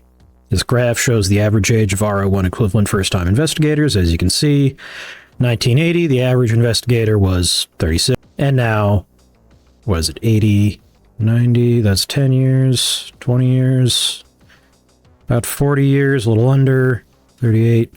It's not all the same people, but still, the average age is climbing. Less opportunities for new blood to enter the field. Now remember, science advances by dead men's shoes. When the adherents of the previous paradigm die out, that's when the new paradigm takes hold, even when the old paradigm doesn't really make sense anymore. Our scientists may accept that these longer training cycles reflect increasing specialization, but these incumbency dynamics also dampen turnover at the frontier.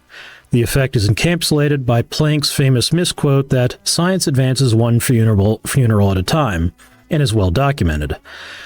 Studies show that when a star scientist in biomedicine passes unexpectedly, outsider contributions surge into the space the star's network has informally dominated, and those outsider papers are then more likely to become highly cited. At the system level, researchers find that as disciplinary fields grow large, attention ossifies around a fixed canon. New papers are less likely to displace central ideas. New papers are less likely to displace central ideas, and even highly cited ones tend to receive citations in a burst rather than through steady accumulation. Our up-and-coming scientist is further discouraged by the corrosion of the merit principle that once made American research the envy of the world. What began with the NSF's... This is where we get to the spicy part. What began with the NSF's broader impacts criterion, which was a reasonable effort to ensure taxpayer funds benefit society, has evolved into a sweeping distortion of the selection process that reduces mobility for the best researchers. Between 2021 and 24, the share of new NSF grants focusing on diversity, equity, and inclusion initiatives surged from fractions of a percent to more than a quarter. Our scientist has learned the new rules from principal investigators she has worked for, and is tempted to dress up her otherwise excellent technical proposals with ideological language to survive review. Until recently, NASA required research proposals to include plans for furthering inclusion goals, which were to be reviewed by review panels one half composed of diversity, equity, and inclusion professionals. Holy shit! I didn't realize it was that bad. Half? That's absurd. The American scientific establishment has placed politics above merit and performance before. In the 1920s, elite universities implemented quotas limiting Jewish enrollment. Harvard's president worried about a Jewish problem as Jewish students grew from 6 to 22%. The methods are strikingly familiar: subjective criteria for character and leadership, diversity requirements designed to recruit from regions with fewer Jewish residents, and holistic reviews that obscured the actual basis for decisions. These quotas, maintained for decades, excluded some of the most talented minds in American science. We should learn from this history rather than repeat it. When qualified candidates are passed over for reasons unrelated to their scientific ability, when they are judged for who they are rather than for their ideas, we injure the cause of progress, discovery, and America's scientific competitiveness. Even if the ambitious young scientist successfully navigates the selection gauntlet, she enters an academy whose incentives are severely misaligned with good scientific conduct. Observing older peers, our scientist has learned that taking the long shot to challenge established paradigms may threaten her ability to deliver results and advance to tenure. Yet by the time she achieves tenure, a substantial portion of her most creative years will be behind her. She notices, too, that the tenure and promotion system seems to reward quantity over quality. Cutting work into the smallest publishable units, which researchers call salami slicing, often pays off more than making an ambitious attempt at a transformative discovery. Our scientist knows a better way is possible. Private sector laboratories and startups routinely give young researchers tremendous responsibility, and there they are afforded the opportunity to change the world. Research shows that when investigators receive longer horizon support with tolerance for early failure, they produce portfolios with both more hits and more misses, the signature of genuine exploration. But project-tied, short-cycle grants dominate the federal landscape, and our scientist feels pushed towards safer, more fundable territories. These incentives also help explain why her peers now commonly reach professional independence only in their 40s, not their early 30s as in previous generations. The publication economy amplifies these problems. The young scientist quickly learns that there is a particular narrative pattern common to all articles published in the top journals. Meta-research has documented a structural reduction in novelty in papers and patents, which are less disruptive and less likely to reorient a field than in prior decades. Scientists eschew negative results, even though failed experiments, competitive environments amplify this positive results bias, crowding out careful negative findings and tool building that lack tidy narratives. Because the system pays by the paper, it underinvests in public goods like datasets, open source code, and shared engineering infrastructure. The team science now required at technological frontier gets abandoned for work that generates individual credit. The reproducibility crisis. As many leaders in American science agree, the research enterprise must learn to value and incentivize reproducibility studies and to hold its members responsible for failures in the scientific process. The reproducibility crisis, particularly acute in the social sciences, has undermined future research and public confidence. In one study that attempted to reproduce 100 psychology studies, fewer than 40 succeeded. The challenge extends across other fields as well. In Alzheimer's research, a celebrated 2009 paper in a top journal presented a promising path to treating the disease. By 2012, other researchers had demonstrated its irreproducibility, and internal reviews at the sponsoring pharmaceutical company terminated drug development based on its findings. Now, my understanding is that sometimes this incident gets, overplayed. I'm going to look into it. I'll look up the article that was about it that I read. But I think Scott Alexander, back not too long ago, wrote an article about how actually, it wasn't that bullshit. I don't think anybody really takes notice of any American research. Well, I'm not sure what you mean by that, because it is still largely the U.S., in the field of AI especially, it is U.S. institutions that are producing, maybe not the majority, but certainly a plurality of all our scientific progress. By 2012, other researchers had, yet the paper accumulated more than 800 citations, misdirecting research priorities and federal funding for another decade. Its lead author became a university president, and the paper was only finally retracted 15 years after publication, shortly after the lead author resigned, amid a broader investigation into data manipulation in his laboratories. The scientific review process worked, eventually, but far too late. The good scientist knows that knowledge is probabilistic, that evidence accumulates gradually, and that uncertainty is inherent. But the system pressures researchers to deliver results in confident, discrete units. Journal editors want clear narratives. University press offices demand headlines. Nuance dies as a result in the race for attention. This failure has spilled over to political decision-making. With notable and still under-celebrated exceptions, the scientific establishment during the COVID-19 pandemic failed to recognize that science can only describe the world as it is, not the world that ought to be. While it informs policymakers, it cannot determine the best policy, or the trade-offs that should be made. The scientific consensus to shutter schools demonstrate a profound inability to confront uncertainty or to integrate knowledge across specializations. The best available evidence indicated that children were neither at high risk of the disease nor significant vectors of transmission. Conversely, the developmental costs of remote schooling and isolation were entirely predictable. Yet, scientific officialdom produced a closed ranks response, preferring blind consensus over informed dissent. The scientific consensus failed to check its own work, communicate the limits of its own certainty, or remain skeptical of its own assumptions. I think you'll find they just have the loudest voice and operate within their own echo chambers. There are plenty of AI products around the world that are doing great work. But I mean, if you're building a product that uses AI, you aren't using Mistral. Like, you might use a Chinese model, you might use Kimi, or was it GLM, or what's the third one? That really tiny 1 billion model that I was working with? GPM 1 billion, I want to say. I'm not sure. But yeah, it kind of is just the US and China. I know Mistral exists, but all the memeing about, what is it? Le Chat Grande.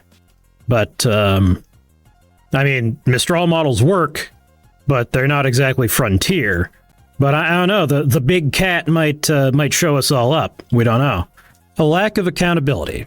Even as our individual scientists continue to do world-changing work, performing miracles that save American lives and defend our homeland, these challenges reflect a systematic breakdown in the lines of accountability that align the scientific enterprise with the public interest.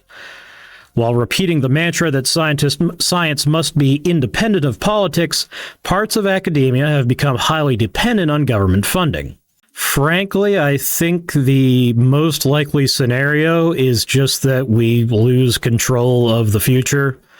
And, as a lot of companies are doing, we put Claude or GPT more and more in charge of things. And that's not us who are in charge, it's Claude. And the world is going to develop along Claude's preferences and not our own. Or we might say, you know what? Let's just not have this shit, kind of like we do with biological weapons, mostly, or chemical weapons. You know, there hasn't been a ton of development in chemical weapons. What else? Like human modification, although the Chinese, I think, are starting to invest in that a little bit. I haven't heard what happened to that guy who modified those 3 kids and then got thrown in prison for it. Because I don't think anything like that happened since. I know there's been a lot of work on cloning. You know, we were all fascinated by Dolly the sheep, and now animal cloning is actually pretty, like, it's a commercialized technology. Most successful racehorses nowadays are clones. They just have a really good horse, and they just clone the fuck out of that guy. But as Bush understood, federal support for science must be politically accountable. Accountability does not mean dictating how a research agenda is to be executed, nor turning away from the basic research that has long been the wellspring of American prosperity. Quite the opposite. It means ensuring that the system serves the researchers who are its lifeblood, rather than the entrenched interests that have accreted around them. Only those parts of the national research enterprise directly responsive to the political process can prioritize among the many potential avenues of inquiry, fund those that best reflect national priorities, and be checked when the scientific process breaks down. In a self-governing nation of laws and citizens, the federal government elected by the people shall have the ability to determine how to allocate public resources in the public interest. Within that framework, the independent role of federally funded scientists is to design and execute the research and experimentation program that achieves those objectives. A properly accountable system is one that protects their freedom to do so. Originally intended to shield researchers from external political meddling, The invocation of scientific autonomy has too often been inverted. Autonomy, and indeed America's culture of intellectual freedom, remains one of our most valuable scientific assets, but it has been cynically used as a shield against accountability, as scientific institutions are slow to police themselves, or even engage in political meddling of their own, often at the expense of our brightest and most energetic minds. The same scientists who receive grants often serve as the reviewers who dispense them, enforcing a consensus that perpetuates existing biases. Federal funding agencies in particular lack the feedback mechanisms found in the private sector. In venture capital or philanthropy, poor judgment faces the swift discipline of the market. Bad bets lead to insolvency. In the federal sphere, absent deliberate action, there is no penalty for rejecting a breakthrough, nor for funding safe work that changes nothing. A better path forward. One necessary step in restoring accountability to federally supported science is exercising better oversight of scientific funding so that research activities align with the best interests of the American people through the intentional and principled allocation of capital. Our federal agencies distribute approximately $200 billion in annual R&D funding, yet we have no systematic framework for identifying where those dollars could catalyze the greatest scientific reforms, with deference instead given to the same incumbents that consume the funding. This process produces a portfolio that emerges by accident rather than by intentional design. Driving meaningful improvements in our portfolio allocation will require a coordinated effort, but it is not impossible. We already have proof that bold models can dramatically accelerate progress and deliver new scientific opportunities for our researchers. Throughout history, Americans have developed various ways to support scientific progress that depart from the university-based principal investigator-driven grant. These include Cold Spring Harbor Laboratory, a leading institution of biological research founded and the Institute for Advanced Study, founded in 1930, which gave luminaries like Einstein, Noether, Oppenheimer, and Gödel an opportunity to explore revolutionary ideas. Each provided a home for new kinds of science. Another famous example is DARPA, which gave us GPS, the internet, stealth aircraft, and autonomous vehicles. Rather than relying on consensus-based review panels as the primary decision-making mechanism, DARPA gives individual program managers the power to make bold technological bets and actively curate teams to execute them. Congress has taken notice, creating the Advanced Research Projects Agency for Health, ARPA-H, Advanced Research Projects Agency Energy, ARPA-E, and other similar agencies, collectively representing billions of dollars organized around the program manager model rather than traditional peer review. I don't personally know Python or any coding. I have been utilizing GPT to help me create a space or product with Codex. I'm about 120 plus hours in, and I have got a working model at the moment. Well, that's really cool. Let's see, what day of the week is it today?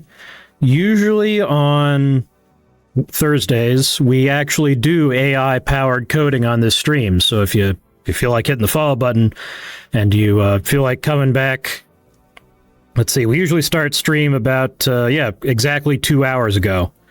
So whatever time that is in your time, if you feel like showing up next week, we will probably be doing something like that. Maybe you can pick up some tricks.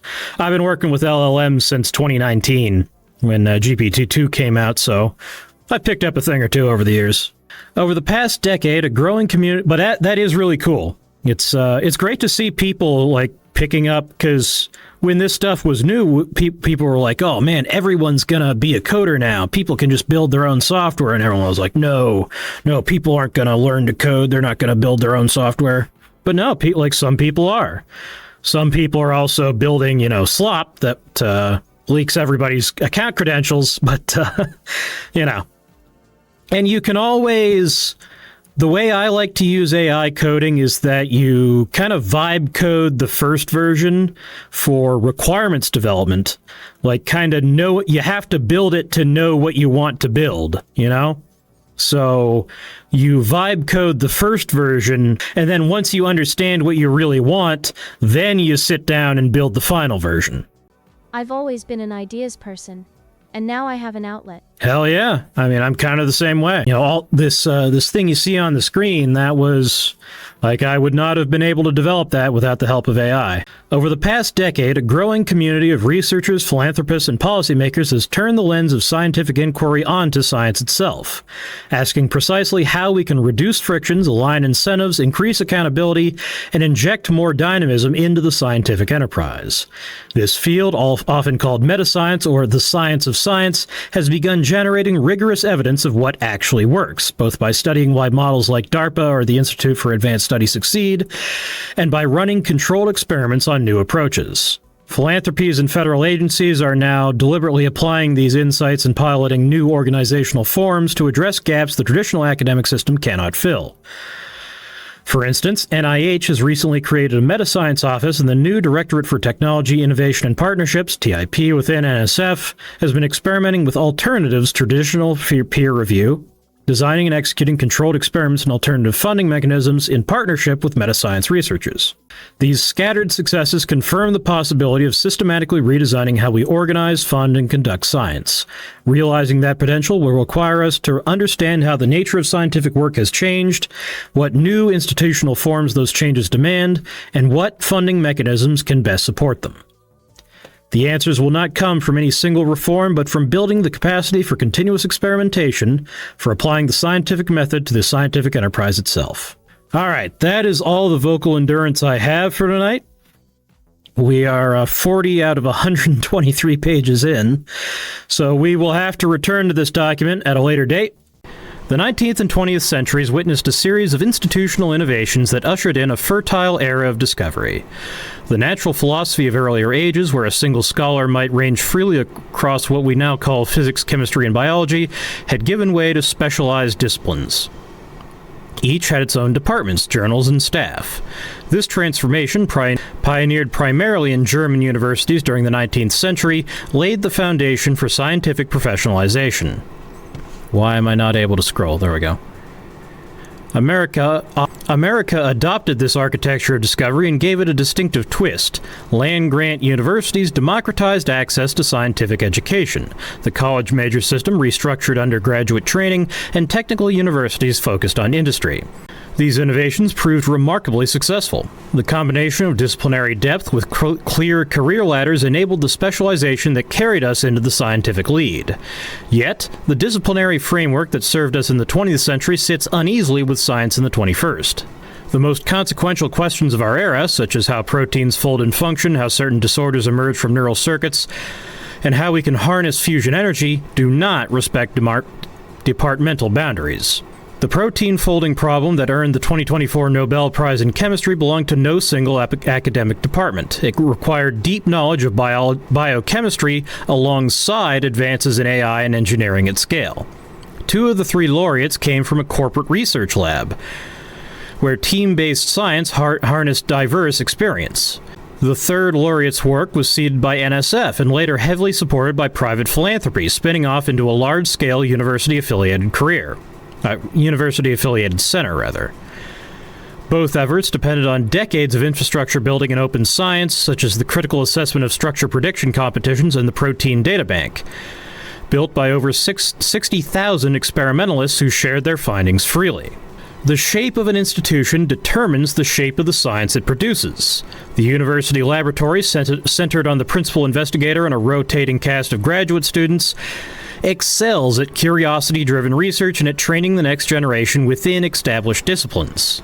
The industrial R&D lab, with its permanent staff and tight feedback loops, is suited to engineering projects. The National Laboratory and large-scale multinational scientific projects maintain unique capabilities too large for any single actor to sustain. Each form is a container that dictates what research becomes possible and what research never gets attempted. A growing share of scientific problems now demand containers that do not yet exist at scale in the federal portfolio, and does not yield immediate products that contribute to a company's bottom line. Mapping the wiring of the mammalian brain, for example, requires not a student on a 3-year cycle, but a sustained engineering team with the flexibility to scale quickly and hire from industry. It necessitates industrial-scale data collection. I gotta pace my voice. necessitates industrial-scale data collection and analysis, which is infeasible under the fragmented structure of traditional academic grants. It produces a public good whose benefits a single biotechnology company cannot fully internalize. This pattern extends across other key problems. Achieving practical fusion energy depends on progress in plasma physics, material science, advanced manufacturing, and systems engineering, paired with the ability to scale up through venture funding. Understanding cognition well enough to address mental disease will benefit from new neural recording probes, machine learning suites that analyze neural activity patterns, and systems that deliver precise closed-loop therapeutic interventions. Creating new institutional forms, then, plays a central role in bringing new scientific projects to life. The standard NIH R01 grant, which typically offers $250,000 a year for a pre-specified project, is the workhorse of American biomedical research. It excels in supporting hypothesis-driven science by small teams on tractable questions. But over-reliance on this structure creates systematic blind spots. Projects requiring tens of millions of dollars and a team of dozens fall outside the container of what any single investigator can assemble. Academic containers are further shaped by labor availability. Employing postdocs and graduate students remains effective for training the next generation of scientists, but doing so is poorly suited for executing large-scale mission-driven programs that require continuity, specialization, and long-term institutional memory. Frequent turnover fragments efforts and slows progress. As science funders have noted, no technology company would entrust its core R&D to a workforce composed primarily of temporary trainees. Yet this is the standard model in academic research. A more balanced approach would expand stable, well-compensated career paths for staff scientists, engineers, and technicians, roles critical to sustained institutional capability. Between the atomized work of the individual investigator and billion-dollar megaprojects like particle colliders lies a vast middle ground of mid-scale science. These are scientific problems requiring tens of millions of dollars, coordinated teams of 10 to 100 people, and timelines of half a decade. They range from the development of minimally invasive brain-computer interfaces that help people with Parkinson's to the building of new platforms that decode immune memory. That's interesting. I've always wondered when we're going to get networking of the human immune system. Like, one guy in California gets a disease, a novel disease, instead of everyone else having to catch it, and then their innate immunity kicks in, it just, like, pushes an update to all our systems, and we're all immune to the new bug. I don't know if that could ever actually happen. I feel like with, like, mRNA vaccines, it might happen? I don't know. But we'll see. Such projects, which are often infrastructure-heavy, engineering-intensive, and cross-disciplinary, are challenging to perform in principal investigator-led academic labs. They are rarely pursued in industry either. Pharmaceutical companies face much stronger incentives to chase the next drug breakthrough than to build platform technologies for decoding basic biology. The ARPA model has proven so effective because it fills precisely this gap in mid-scale technology development. By offering grants in the tens of millions of dollars, these agencies can assemble new research teams and help startups tackle ambitious engineering challenges from robotic satellite serving to AI-equipped fighter jets. Funding at this scale, which has worked well in incubating new technological capabilities, could be extended to basic science as well, where the government is not merely procuring a weapon system, but pursuing scientific advancement for the national interest. Among private funders, a new class of focused research organizations, or FROs, has started to fill the gap. FROs are time-bound, non-profit research startups engineered to break specific scientific bottlenecks. They hire professional engineers and career scientists building institutional memory instead of just cycling graduate students through their training process. They produce public goods like open datasets, platforms, and tools, rather than the proprietary intellectual property that defines the commercial startup. And unlike the National Laboratory, which is built to last indefinitely, the FRO is built to dissolve, pursuing a well-defined technical milestone and winding down once the mission is complete. These organizations can set long time horizon milestones to target specific bottlenecks and provide full salary support, removing the grant-writing treadmill. The time-limited nature also gives scientists who complete the project a chance to return to academia or spin off a startup and raise venture capital. You can see There's a table here, curiosity-driven investigator-led research. Universities are good at it, corporate labs suck at it, federal labs, they're okay at it. Whereas long horizon platform and tool development, university labs suck at it, corporate labs kind of suck at it, federal labs are great at it. I do not like to move it, get out of here. God damn it. I gotta eliminate that file. There. The FRO model acts as an open call for new kinds of science and for ideas our researchers have rarely dared to pursue thus far because there are no avenues for them. Academic incentives filter out team-based execution. Commercial incentives filter out public goods. Greetings. This concept for a video... No, I'm playing. Yeah, this is all custom. I used a lot of AI, kind of just put it together.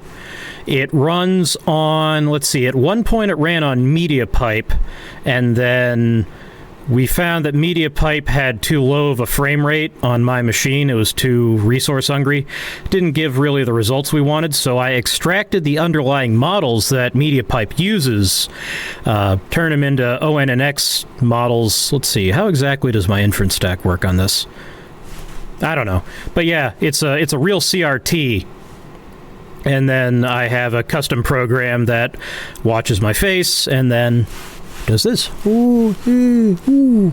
But yeah, we're welcome to the stream, D-Hidden1. We're reading this report from the government about new advancements in how they're going to set up our scientific infrastructure. Hopefully we can avoid some of the issues we've been having with, I mean, he's going into it.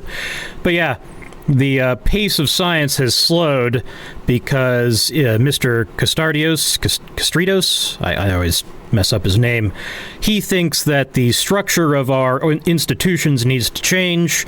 And yeah, I agree with him. A lot of this stuff is stuff that kind of dissident scientists have been asking for decades.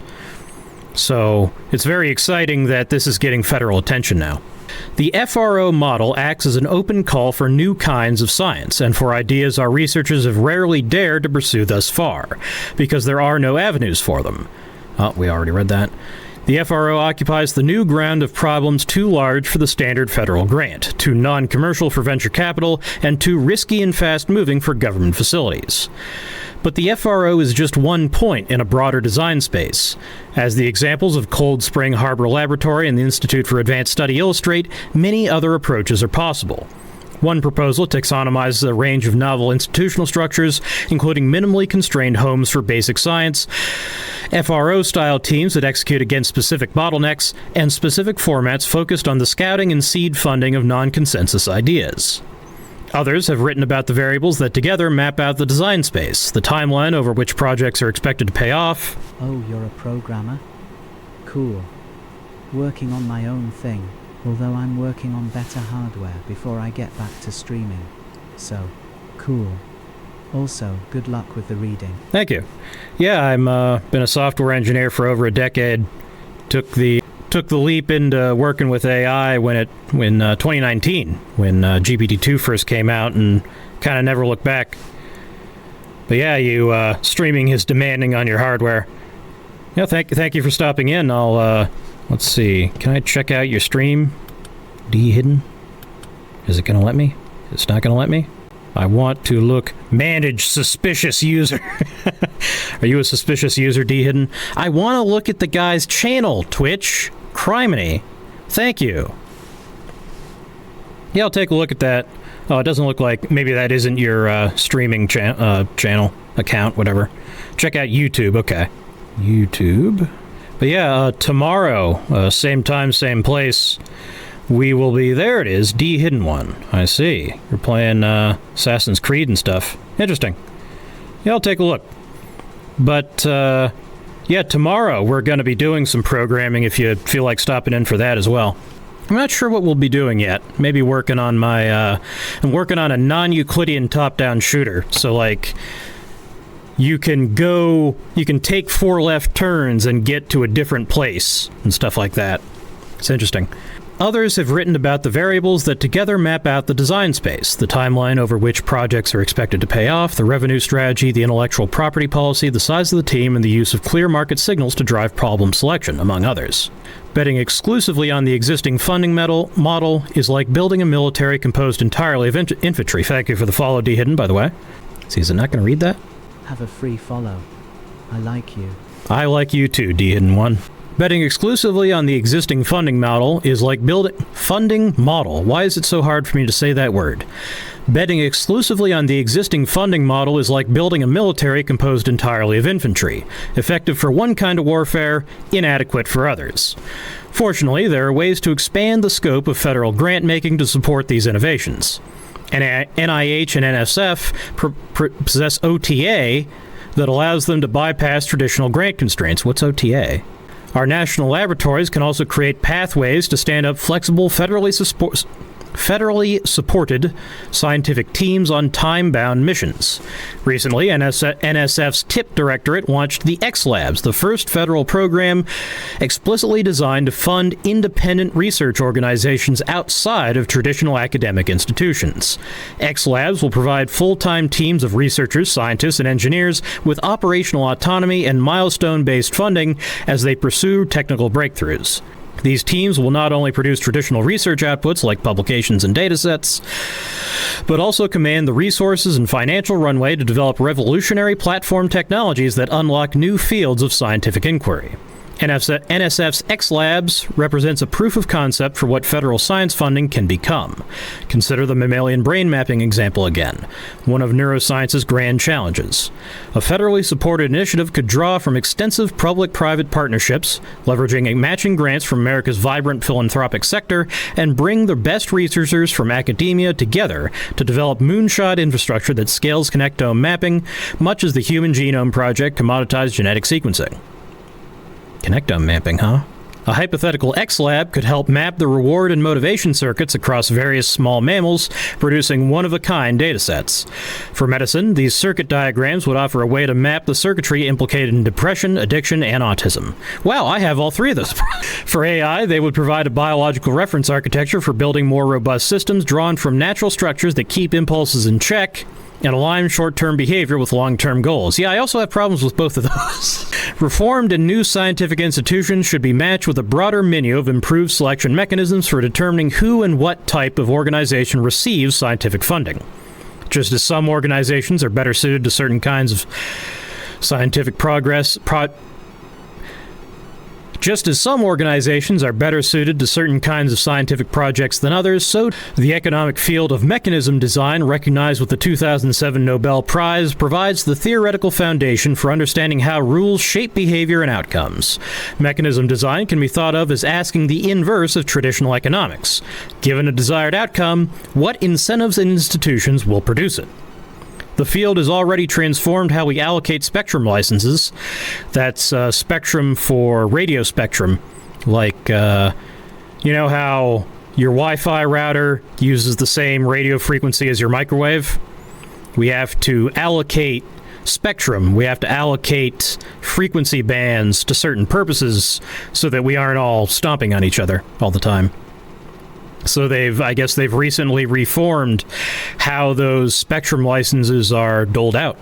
The field has already transformed how we allocate spectrum licenses, match medical residents to hospitals, and price internet advertising. Science funding is an equally rich domain for applying the field's tools. At its core, our challenge is that scientific research involves private information that funders cannot directly observe. Peer review emerged as one solution to this information problem, but while peer review has a long and time-honored history of distinguishing good science from bad, it struggles to distinguish the exceptional from the merely good. Furthermore, reliability is low, and multiple reviewers rating the same NIH proposal frequently reach contradictory conclusions about the credibility of the science. These structural flaws only get worse as the number of proposals rises. When a funding agency can only support one proposal in 10, the noise begins to drown out the signal. All too often, consensus-driven panels fund the least divisive ideas rather than the most promising. While these problems are widely recognized, reform has been slow because the incentives are asymmetric. A failed experiment invites congressional scrutiny, while continuing the mediocre status quo draws little attention. The review panel thus serves as a convenient liability shield, allowing decisions to be attributed to the scientific community rather than any individual who might be held accountable. A mechanism designed to hedge risk ends up precluding the risk-taking that breakthrough science requires. But evidence from recent experiments suggests that modifications to funding mechanisms can yield substantial gains in both efficiency and scientific output. One approach is to improve how peer review functions. In Denmark, a private foundation has experimented with a golden ticket system that allows individual reviewers to champion unconventional proposals lacking consensus support. This model helps rescue high-risk breakthroughs that colleagues might reject, and it is supported by a double-blind process that removes career history, cutting against elitism, and leveling the playing field for younger or less prominent researchers. That sounds really cool. The approach also tends to attract higher-quality reviewers who are individually empowered to make bold scientific bets. NSF has begun piloting golden tickets under its TIP directorate, and opportunities exist for broader adoption across new federal extramural funding agencies. Another approach is to change what we fund, supporting people over projects. Using philanthropic money, the Howard Hughes Medical Institute has provided long-horizon support in roughly $10 million over 7 years with minimal reporting requirements, while tolerating early failure and betting on people rather than on project proposals. When researchers compared these grantees against similarly accomplished federally funded scientists, they found that the privately supported investigators who have been granted more academic freedom produced high-impact publications at nearly double the rate of their peers and were far more likely to explore genuinely novel lines of inquiry. Similar approaches have been tried in federal agencies but remain too small a share of the current portfolio. NIH's own Director's Pioneer Award, designed to emulate the HHMI program, shows comparable results, and NSF's Career Award, though smaller in grant size, has also produced countless breakthroughs. The same philosophy of betting on individuals can be used to support younger researchers as well. Since 1952, NSF GRFP has directly funded some of America's most promising incoming doctoral students. While more work remains to improve the selection mechanism and further empower students to choose their universities and principal investigators, such an approach has shown significant promise. The fellowship provides 3 years of support with the full portability across institutions, freeing recipients to follow intellectual opportunity. The results speak for themselves. More than 40 GRFP alumni have gone on to become Nobel laureates. These long-time horizon grants can be matched with fast grants that provide flexibility on shorter timescales. NSF has mechanisms for fast decision-making that bypass external review panels. Hold on, I gotta make sure YouTube chat is up front because I'm not confident in the chat reader actually looking at it. There we go. I rewrote the chat reader's ingest so that it doesn't go through the API, so it may not actually work. We should probably try it at the end of stream, but it may work better. We don't know. I mean, that's the spirit of science, right? We're taking big risks with our chat reader. These long-time horizon grants can be matched with fast grants that provide flexibility on shorter timescales. NSF has mechanisms... Oh, we already read this. And we're reading it again. NSF has mechanisms for fast decision-making that bypass external review panels, but they remain underutilized and often behind schedule. Meanwhile, a privately funded American program has demonstrated that, without any significant sacrifice to scientific quality, funding decisions can be made effectively in 48 hours rather than 6 to 9 months, with applications that take 30 minutes rather than months to prepare. Scaling these just-in-time grants up within federal grant-making agencies could encourage more risk-taking on novel ideas, all while reducing administrative burdens. Pull mechanisms offer another powerful and underutilized alternative to traditional funding, aligning incentives around outcomes rather than inputs. Traditional grants pay for effort, such as researcher time, equipment, and supplies, regardless of whether the project succeeds. Pull mechanisms invert this logic by paying for results. The case for pull mechanisms is strongest when the goal is clear, but the path to it is not. The most famous example is the DARPA Grand Challenge for autonomous vehicles, which catalyzed an entire industry. DOE and ARPA-E have also used similar prize authorities to accelerate breakthroughs in energy storage and grid technology. A related mechanism is the Advanced Market Commitment, which guarantees a market for a scientific or technical capability before a product exists.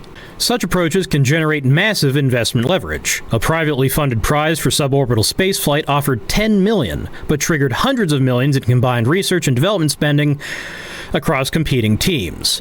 Similarly, the open structure of another prize competition attracted solvers from unconventional backgrounds to read the unopenable Herculaneum scrolls, a feat eventually accomplished not by seasoned archaeologists, but by by a trio of computer science and robotics students, one of them including Big Balls.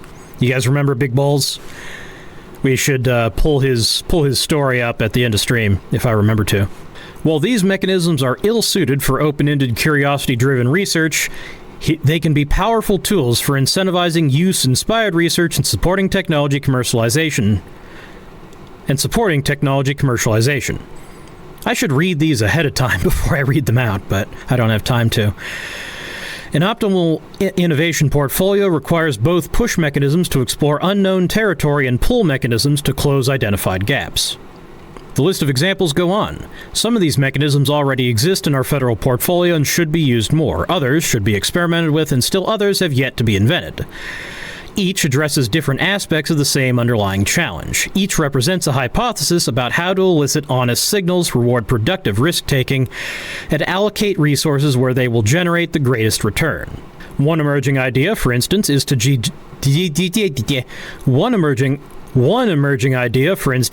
decentralize decisions. Doing so can leverage the wisdom of crowds to identify good science. Scouts, financially rewarded to find promising projects and individuals, could help identify scientific research for grant makers.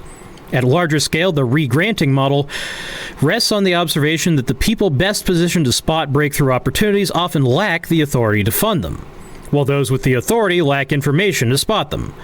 Re-granting bridges this gap, delegating funding allocation to researchers or experts who possess the specific judgment to identify promising work before consensus forms. Re-granting is just when, like, a scientist gets a grant from a program, and instead of him spending that money himself, he goes, well, this other guy is cool, so I'm going to give him some of my money. That's re-granting. You get it, it gets granted, gets re-granted. It's like re-gifting. Existing intermediaries already perform this function with philanthropic funding. Such a model could be extended by funding portfolio-based re-granting organizations through federal agencies, or by giving a broad range of scientists the ability to re-grant a small check to anyone other than those in their own academic institutions. More speculative mechanisms, such as quadratic funding, remain in early testing. What's quadratic funding? I should look that up. Let's look it up right now. Quadratic funding. Oh, he's about to explain. No, he's not. He's not about to explain. Okay, what the fuck is quadratic? If I move my browser window, is it gonna blow up again? Let's see. Quadratic funding.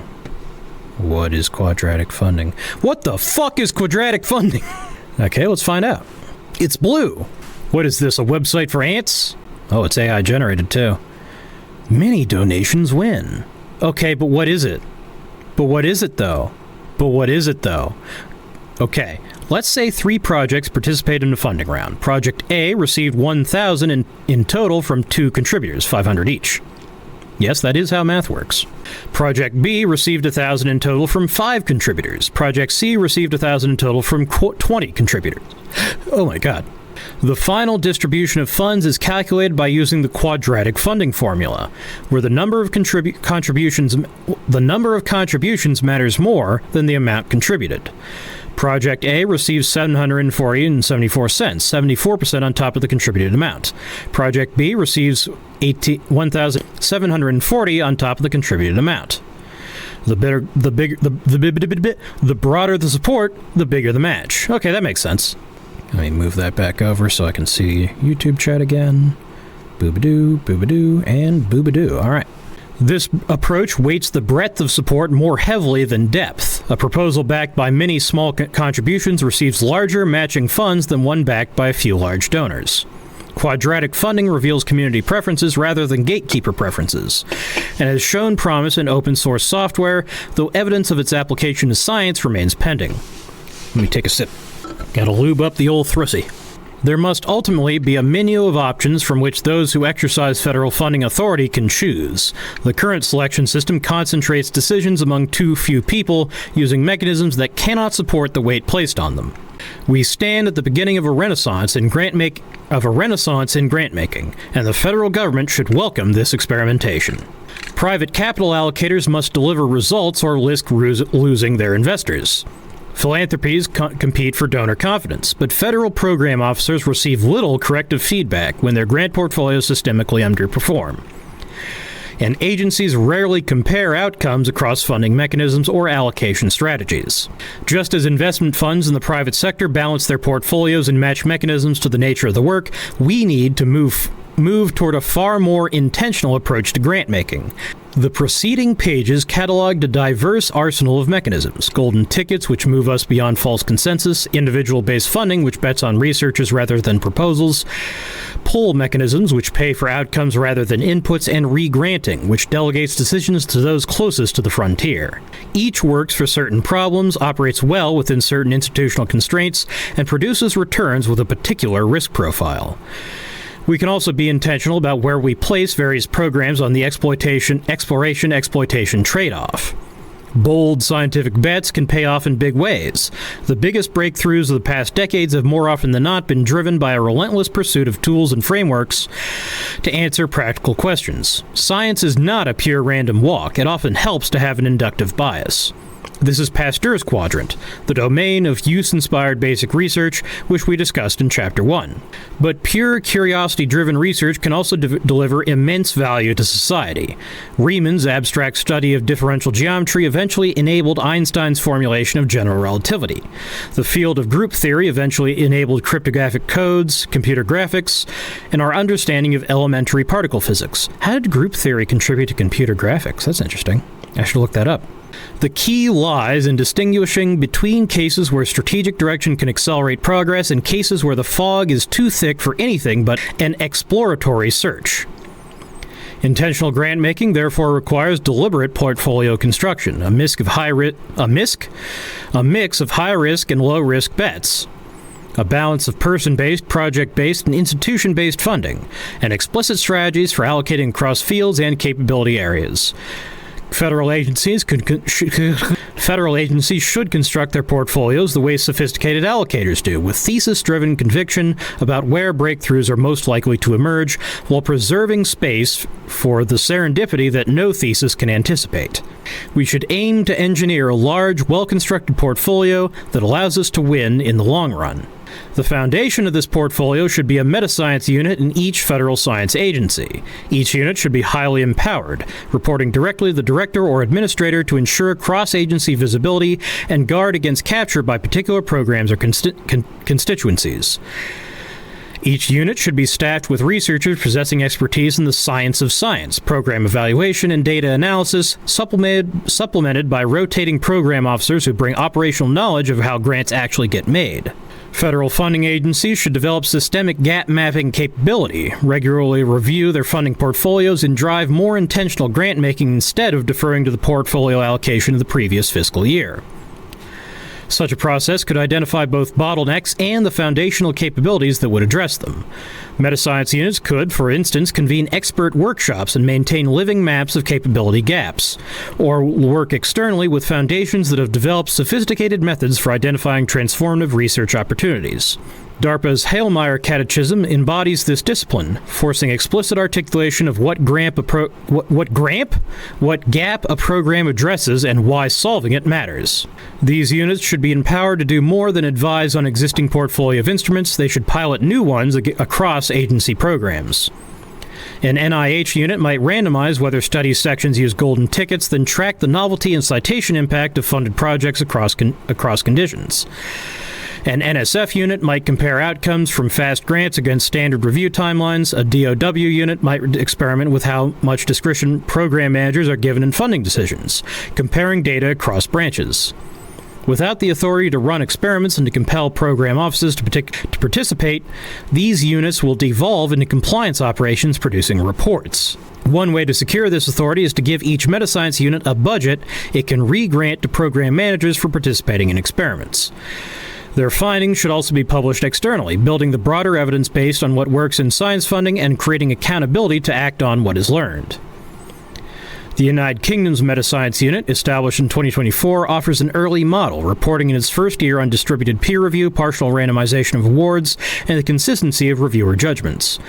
All this institutional experimentation must be matched by hiring the highest. We can and must make program management one of the most sought-after jobs in science, where talented people can shape the direction of entire fields. DARPA's success rests on not any single mechanism, but on hiring the right program managers and giving them genuine discretion. This begins with making it easier for people from a wide range of backgrounds, including industry and philanthropy, to enter a short stint in government. With raising the prestige and profile of program officers whose efforts in coordinating entire fields towards major breakthroughs often go under-recognized. We need to recruit the best scientific talent into these roles and then truly empower them with resources, freedom, and the opportunity to network with the smartest people tackling the hardest problems. America invented the modern research architecture with institutional innovations that the rest of the world subsequently adopted. We must lead the charge again. All right, that's Chapter 3. Well, that was Chapter 2. This is Chapter 3. In centuries past, land and population determined national power. The Industrial Age added capital and manufacturing capacity as fundamental components of national sovereignty and security. As the President's national security strategy makes clear, technological capability has always conferred advantages, and now sets the term on which all these inputs operate. Technological leadership helped forge modern America. Science alone did not produce this leadership. It required the deliberate cultivation of engineering talent, institutional capacity, and industrial might to turn discoveries into capabilities. Our physicists translated Schrödinger's equations into the weapons that ended World War II and defined the nuclear order that followed. Our engineers turned Shannon's information theory into the protocols that carry the world's digital communications. Our scientists turned advances in physics and materials science into GPS satellites that guide ships, planes, and precision weapons on every continent. Technology has become foundational to a nation's economic and military strength, its capacity to act independently in the world, and its ability to maintain its distinct culture and way of life. American technological leadership produced enormous wealth, secured our homeland, and turned our nation into a beacon for the rest of the world. It cannot be taken for granted. The nature of technological advantage is shifting. As will be discussed in Chapter 5, advances in AI expand the world's ability to generate ideas and will accelerate scientific research. These capabilities will benefit American scientists, but those benefits will also accrue to our competitors. As new tools of discovery become more widely available, the comparative advantage conferred by scientific excellence alone will likely narrow. It will, therefore, be equally important for our nation to bolster its capabilities in translation, the process of turning ideas into real-world capabilities. That is the subject of this chapter. America has long been the world's most prolific source of scientific breakthroughs. We must ensure we are equally formidable at turning those breakthroughs into national power, or else we risk watching the fruits of American discovery harvested first by others. For decades, American science and technology policy rested on an unspoken assumption that government need only fund basic research, support a vibrant economy, and trust that technological strength would follow. Pour money into universities, protect intellectual property, keep markets open, and the innovations that secure the nation and enrich its people arrive on schedule. This was the implicit bargain of the post-war scientific order, and for a generation, it appeared to work. That laissez-faire assumption does not survive contact with competitors who have built technological states. Commerce and research now constitute a geopolitical battle space, and the parallel to trade policy is instructive. For decades, the United States assumed that open markets would naturally produce American prosperity and that free trade would lift all boats by maximizing global efficiency. Instead, unilateral openness hollowed out the American industrial base. Competitors exploited our markets while protecting their own. The gains from trade accrued to a narrow slice of the economy, while entire communities lost their livelihoods. President Trump has delivered a necessary correction, recognizing that economic security is national security. The same logic applies to science and technology. The assumption that federal research investment alone would sustain American technological dominance has proven naive. We funded the discoveries, trained the researchers, and published the papers, but did not ensure that the benefits accrued to our nation. The ideas, as well as the time and resource-intensive parts of the development cycle, are taken abroad to benefit others. American researchers invented the flat panel display. Asian manufacturers captured the market. American scientists pioneered cutting-edge battery chemistries. Production scaled overseas. The pattern is repeated across decades and industries. The cause was the same passive model that hollowed out our factories, while our competitors pursued a holistic strategy that deliberately blurred the line between public and private, civilian and military, treating every advance wherever it originated as raw material for their state-directed development. Our nation's technological outcomes are shaped by policy choices. The internet became an American platform because we embedded openness and competition into its foundations. We chose to go to the moon in 1969 because of our national will. It is an achievement that appears, in retrospect, jarringly out of place in humanity's technological timeline. Conversely, nuclear energy stalled in America not because the physics failed, but because regulatory choices.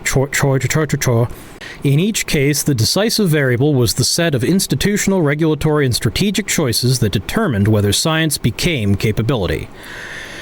Competition may dictate that nations will adopt AI, race from genotype to phenotype, pursue nuclear technologies, and build advanced warships, but it does not dictate how they go about it or even necessarily win.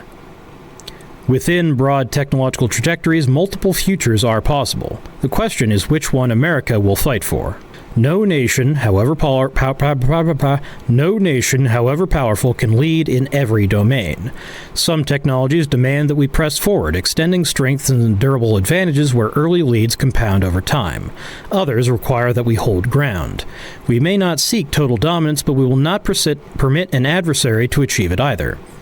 In domains of lesser strategic consequence, we can concentrate our energies elsewhere and ensure that strengths accrue to partners rather than adversaries. The technologies that matter most are those that form platforms on which future technologies are built. Dominating the right foundational platforms grants structural power, allowing the leading actor to dictate the rules and standards by which others must play.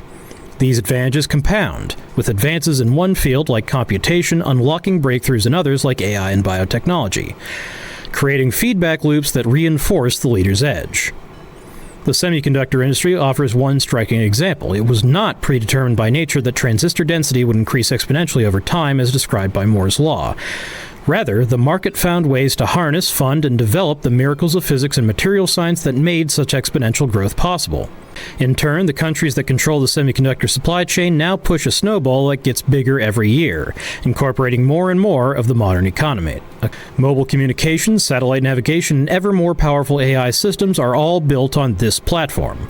Winning does not mean isolation. Yes, sovereignty over critical technologies often means building the capacity to produce them domestically, but as the semiconductor example illustrates, technological leadership can also mean strategic integration, supplying the platforms that drive economic growth across our partners' economies, like tapping into broader markets to push the snowball of Moore's law. Leadership means charting our own destiny by choosing which technologies we develop, which standards we set, and which supply chains we control, rather than accepting a world shaped by the choices of others. Accomplishing those goals requires that we understand and amplify our true advantages. Among our competitors, some, despite their industrial strength, lavishly fund state priorities while leaving private markets to languish, missing breakthrough technologies that emerge from the fringes. Their economies remain investment-driven rather than productivity-driven, with total factor productivity contributions declining even as R&D spending rises.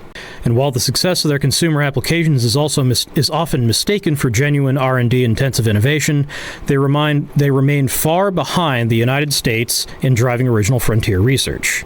Race from genotype to phenotype. What did she mean by that? I think he means determining which genes correlate or don't correlate, which genes cause which phenotypical expression. It's not a race thing. Meanwhile, America's financial... And welcome back to the stream, Missed One. Always good to see you here. Meanwhile, America's financial architecture channels capital toward frontier technology at a scale no nation can rival. In 2024, American venture capital firms deployed over $200 billion, accounting for 57% of global venture investment. Our public markets tell an even more striking story. As the time of writing, The 7 largest American technology companies are collectively worth more than the entire stock market of our primary competitor. These figures reflect not just deep pools of capital, but liquid markets that reward successful exits, a legal system that enforces contracts and protects property rights, institutional investors with long time horizons, and a startup ecosystem that treats failure as education rather than disgrace. This is our arena.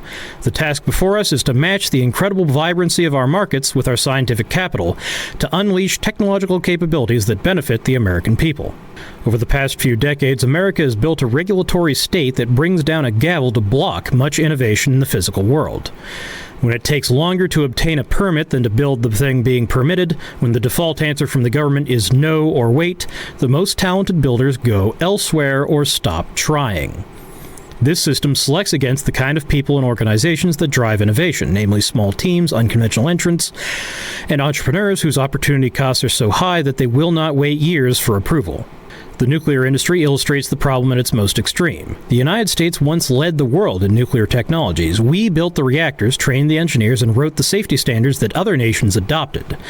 Then we regulated the industry into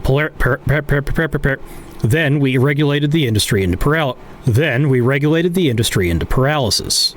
Before an advanced reactor startup can pour a single foundation, it must spend 5 to 6 years in pre-application discussions with the Nuclear Regulatory Commission, followed by a design certification process that can take an additional 4 years. One company had to submit a 12,000-page application supported by more than 2 million pages of technical documentation.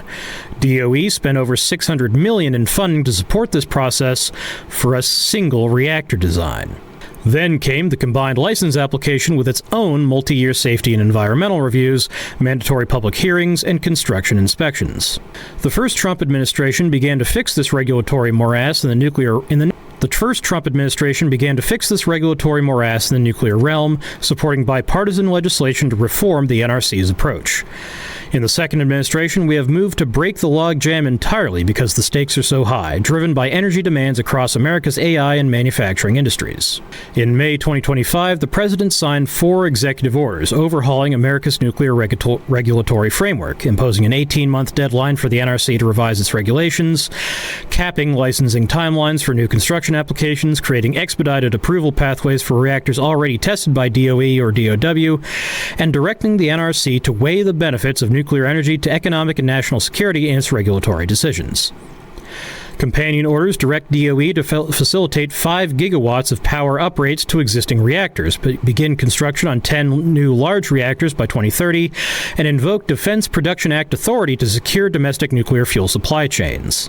These are the most sweeping nuclear reforms in a generation, taking down the old system that placed the status quo above the American people. In biotechnology, the United States pioneered many of the foundational advances in genomics, gene therapy, and CRISPR-based medicine, yet our clinical trial system has grown so costly that testing American discoveries increasingly happens abroad. A promising retinal prosthesis that restores vision for the blind, developed in Alameda, California, had to run its clinical trials in Europe due to the challenges navigating the approval process. Per-patient costs for clinical trials run far higher than in other economies. American scientists make the breakthroughs, but the infrastructure to validate and deploy them is migrating overseas. Here, we have begun to reverse the trend. The U.S. Department of Health and Human Services has launched the largest deregulatory effort in the department's history. The Food and Drug Administration has moved to accept real-world evidence in regulatory reviews, dropped the default requirement of 2 clinical trials per drug application in favor of a single well-powered study with confirmatory evidence, and fast-tracked review timelines for drugs supporting U.S. national interests. NIH introduced a new site to make the community aware of priority scientific areas without the need for new notices of funding opportunities, and also eliminated application requirements that added burden without commensurate benefit. These reforms are essential, and they must mark the start of a sustained effort to ensure that the world's most innovative biomedical science is tested and deployed on American soil. These examples should only be the beginning. The best of American innovation has always been characterized by permissionless experimentation, the freedom to build, test, fail, and try again without asking leave at every step. A permissionless approach to innovation does not mean the reckless development of technology. Prudence and broad deployment is wise and is the foundation of society's trust in our technologies. But policymakers must also price in the harms of stagnation.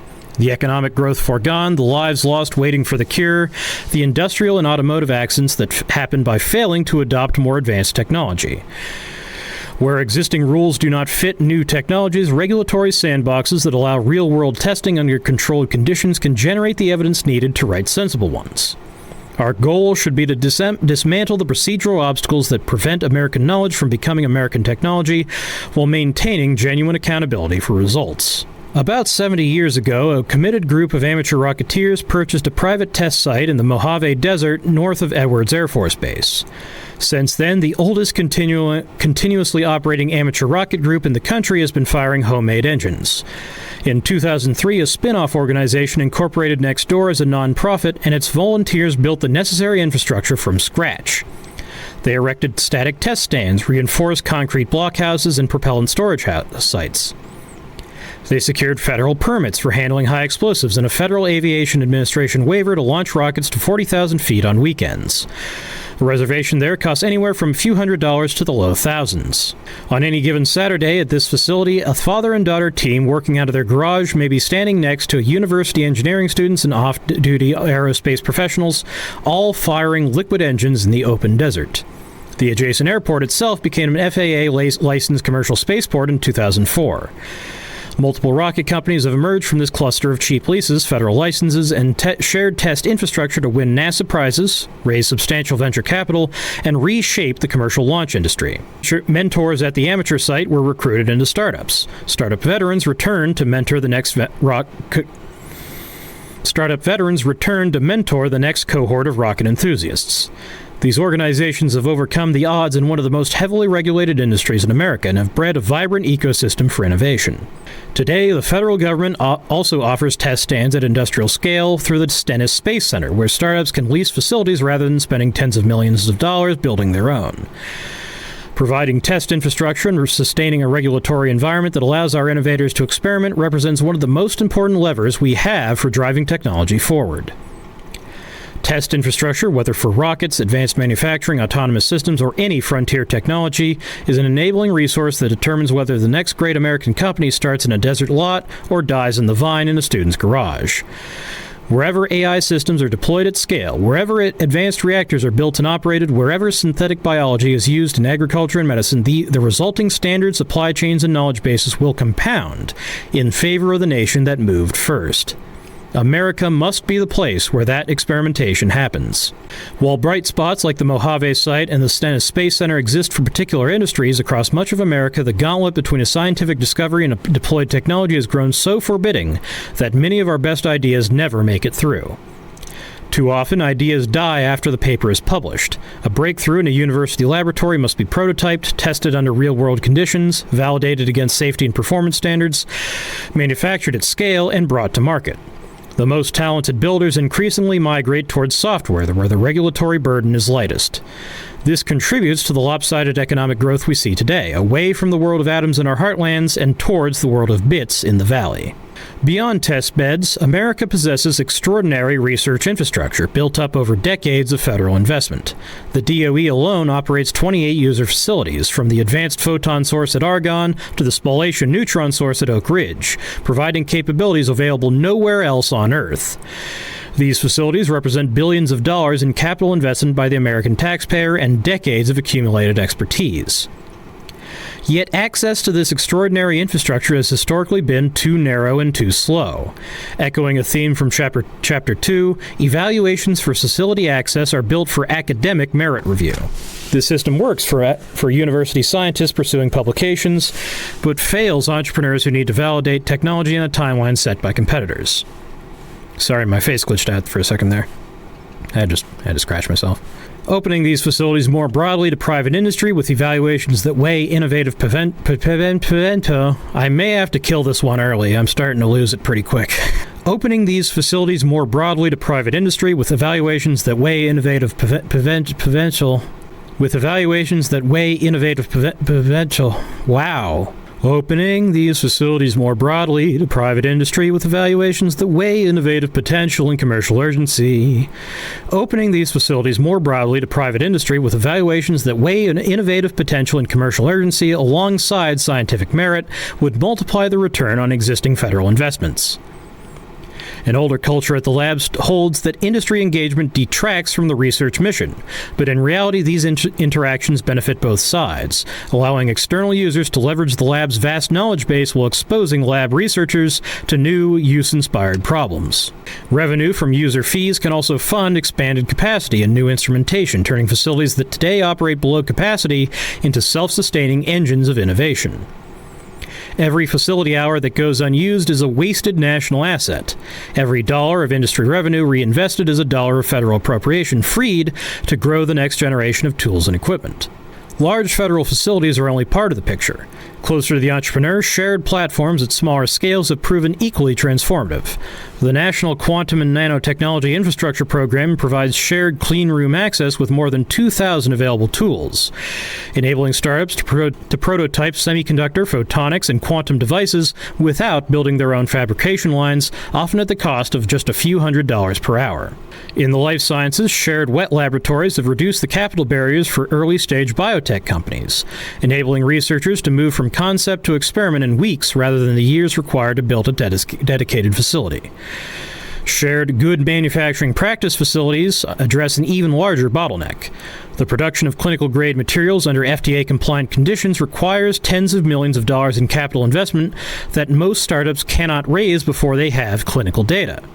This has created a catch-22 that can be broken by shared GMP platforms. Expanding these platforms across sectors and geographies would put the physical tools of innovation within reach of any American entrepreneur with a good idea. Our national laboratories and universities can play a similar role at larger scales, serving as revitalized hubs of testing and evaluation for private industry. Places like Oak Ridge, Sandia, and Lawrence Livermore possess unique capabilities to validate technologies no startup could test alone. Universities that host startup in their research infrastructure catalyze knowledge and hiring pipelines that multiply innovation. Yet licensing and partnership processes at national labs remain slow relative to the pace at which technologies must move. American research universities face a parallel challenge. Intellectual property policies vary wildly across institutions, creating friction for companies that want to license from multiple universities. Faculty incentive structures typically reward publications over commercialization, and far too often equipment purchased with federal grants sits idle between projects while entrepreneurs who could use it have no access. Reforms that streamline university technology licensing, standardize IP frameworks for federally funded research, and open university facilities to outside innovators on flexible terms would unlock a vast reservoir of capability that today remains bottled up behind administrative walls. Likewise, streamlining the CRADAs that govern lab industry partnerships and further leveraging the OTA and reducing the administrative burden on companies seeking to license lab technologies would help our scientific institutions move closer to industry speed. A major task ahead for the federal government is to harmonize the efforts of our publicly funded institutions with our dynamic private sector. The way government funds science has not fully integrated the spectacular rise of the private sector in both basic and applied R&D. In the 1960s, the federal government funded over 70% of all basic research performed in the United States. Today, the federal share of basic research funding has fallen to 40%, while industry's share has grown to well over 35%. Our biggest technology companies and leading pharmaceutical firms now support or directly publish some of the most cited work in fundamental science. Individual technology companies now spend more on R&D than the NSF's entire annual budget. In fields like AI, quantum computing, and advanced drug discovery, the most important research increasingly requires capabilities that universities alone cannot provide. In AI, the companies that train frontier models wield supercomputers worth tens of billions of dollars, hold petabytes of proprietary data, and can afford to spend tens of millions to recruit the best engineering talent in ways no university can match. This has produced an academic brain drain, yet academic researchers remain essential to the long-term health of the field, producing foundational work on next-generation algorithms that companies have less incentives to pursue. Without new partnership structures that give academic scientists access to frontier-scale resources, the basic research that underpins the next generation of AI advances will atrophy, and our technological leadership will rest on an increasingly narrow and institutional base. What is needed are mechanisms that adequately leverage the comparative advantage of both public and private funding. As a first step, we need to expand the scope of federal grant-making. Funding should be open to new types of institutions, whether they are joint industry university centers or independent research organizations that can raise equity. Some mechanisms already exist but are underused. As discussed in Chapter 2, the OTA can surmount procurement constraints, and institution-agnostic grants can reach nonprofits, industry consortia, and independent researchers. SBIR and STTR programs can be deployed strategically to advance new scientific and technological capabilities, coupling federally seeded companies with the scientific enterprise. Furthermore, our science agencies could establish or strengthen agency-adjacent independent foundations modeled on the Foundation for the NIH, the FNIH. One FNIH public-private partnership involving NIH and industry partners, the Accelerating Medicines Partnership, AMP, invests in reducing the timeline to find life-saving therapies and improvements in outcomes. The AMP on Alzheimer's disease, one of 12 disease-focused AMPs, experimentally validated 20 candidate drug targets to lead to clinical trial success. Such foundations can blend public and private capital in ways that federal procurement rules prohibit, contract on commercial terms, and accept cost-sharing from industry partners, offering a vehicle for public-private collaboration that moves at the speed of industry while remaining responsive to policy priorities. The most powerful conduit between institutions, however, is the flow of human capital itself. Industry PhD programs that enable American citizens to complete doctoral training at leading private organizations or national laboratories would offer higher stipends, real work experience, and exposure to problems at the frontier, while also drawing a larger proportion of American citizens into basic research. Such programs already exist in prototype. These include industry postdocs, where some of our best researchers join leading companies to drive groundbreaking work, and industry-funded PhD scholarships, which create revolving doors that bring new ideas to our strongest mathematics and physics departments. Programs like Activate at Lawrence Berkeley National Laboratory embed entrepreneurial scientists in national lab environments, with stipends, lab access, and mentorship, and have been effectively expanded to talent emerging from the nation's universities through investments by NSF. We can build on these models by creating more flexible cross-institutional talent pathways. Scaling such programs would widen the aperture for our researchers. Instead of being locked into a single institutional track or forced into a risky one-way jump into industry, our next generation should be able to move fluidly among a wide range of sectors, institutions, and research cultures. Reforming the bilateral partnership between our government and private companies is only the first step. Many of the most transformative technological achievements in history required the deliberate marshaling of national effort toward goals that no single company, university, or agency could achieve alone. The Human Genome Project is a case in point. It began as a federally directed NIH-DOE partnership in 1990, with initial funding in President Reagan's 1988 budget submission. Its creators wagered that a complete reference to the human genome and the sequencing technology advanced through the effort would become a foundational technology for all of biomedicine. Its advocates pressed forward even as many leading biologists in the late 1980s dismissed the project as immature and argued the money would be better spent on individual grants. Only the federal government could have marshaled the coalition that executed it. A distributed network of DOE national laboratories and NIH-funded centers, including Washington University and the Whitehead Institute, coalesced around common milestones and operated under the Bermuda Principles, which required immediate public data release. The project depended on the productive entanglement of public and private capacities, most notably in the development of new automated capillary sequencers, where federal demand pulled forward private innovation I feel like Porky Pig. When Saura Genomics entered as a private competitor in 1998, the resulting public-private dynamic accelerated the timeline further. The project finished ahead of schedule, and the $3.8 billion federal investment has generated an estimated $796 billion in economic activity. The Human Genome story exemplifies the federal government driving American leadership in a platform technology. It featured an engineering challenge bound up with a basic science mission. a gap in basic capabilities that could be closed through large-scale coordination and a network of national laboratories and academic institutions focused on a common goal. Its completion required public-private collaboration that broke institutional walls. The federal government wields enormous power to align fragmented actors around shared objectives. As discussed in Chapter 2, well-designed grand challenges exemplify this convening power for problems with clear metrics and deadlines, where opening the field to outsiders is an advantage. But not all shared problems lend themselves to this approach. Some technical challenges sit between basic science and commercial application, too applied for academic grants and too risky for any single firm to tackle alone.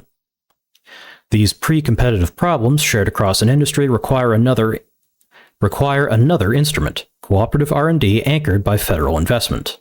Semitech is the defining American example. By the 1980s, Japanese manufacturers had captured the majority of the global memory chip market. In 1987, 14 American semiconductor companies pooled resources matched by federal funding through DARPA to attack shared manufacturing challenges in lithography, etching, and materials processing. The consortium solved technical problems that every American chipmaker needed, but none could afford to solve individually. The Semitech model produced an even more consequential successor. In 1997, EUV LLC, another semiconductor consortium, contracted with 3 DOE national laboratories to develop EUV lithography, a technology that required breakthroughs in plasma physics, precision optics, and material science beyond the reach of any single firm. By 2001, the consortium had built the first prototype EUV exposure tool and filed over 150 patents. Oh, I forgot to turn the music on. Boop, boop, boop. Is that too loud? Let's see. A little bit. We'll turn it down a little. Refined over the following 2 decades, that technology now underpins every leading edge semiconductor manufacturing. While policies undertaken then ceded the dominant market position to a European company, EUV lithography remains one of the most strategically important industrial technologies in our part of the century. And it exists because American federal laboratories and semiconductor companies solve the problem together.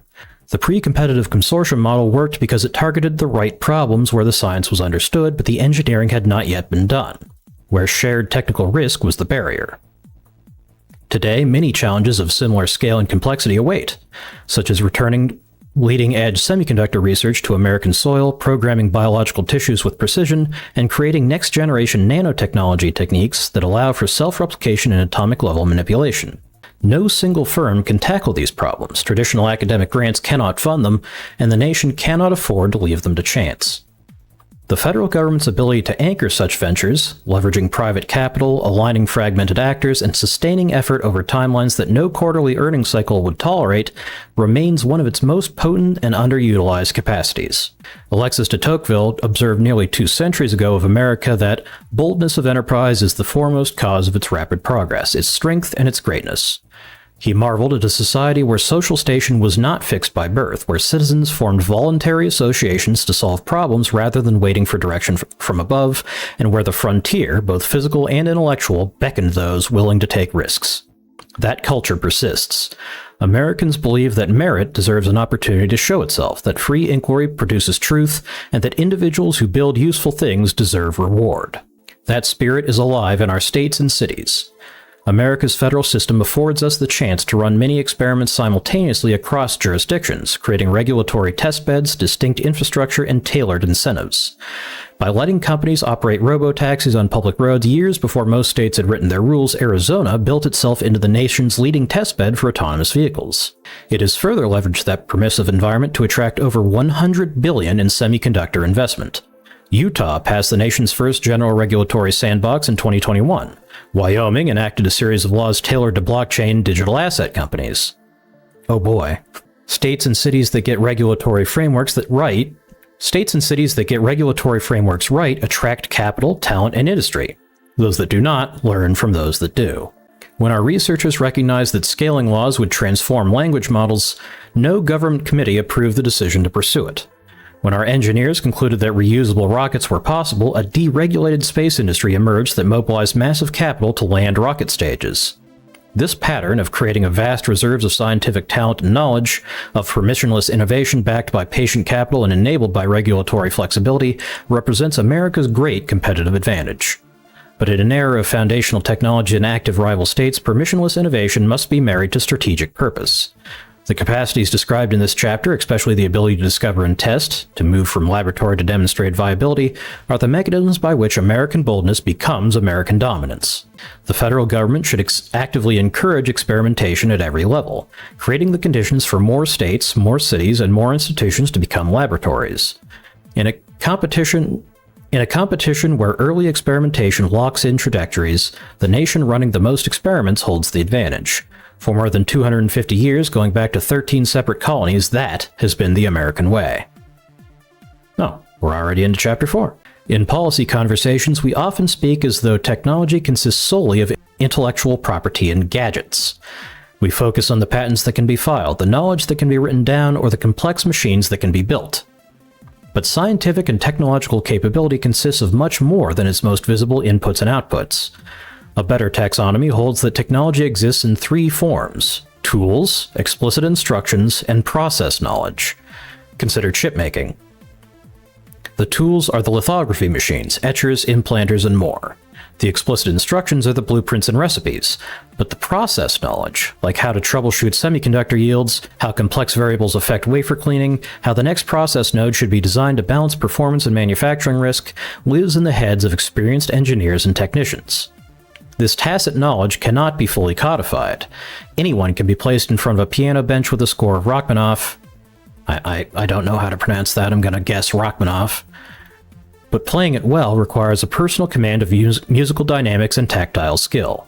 As the chemist turned philosopher Michael Polanyi, As the chemist turned philosopher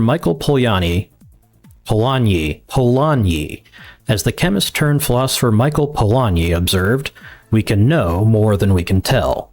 A skilled welder knows things about metal behavior that no manual captures, like the way aluminum warns you before it warps, or the sound a good bead makes as it forms. A machinist develops intuitions about cutting tools that can come only from years at the lathe. A pharmaceutical manufacturing technician recognizes subtle variations in chemical processes that determine whether a drug batch meets specifications. This process knowledge, embodied in an experienced workforce, is the true keystone of technological capability. The same applies to the practice of science.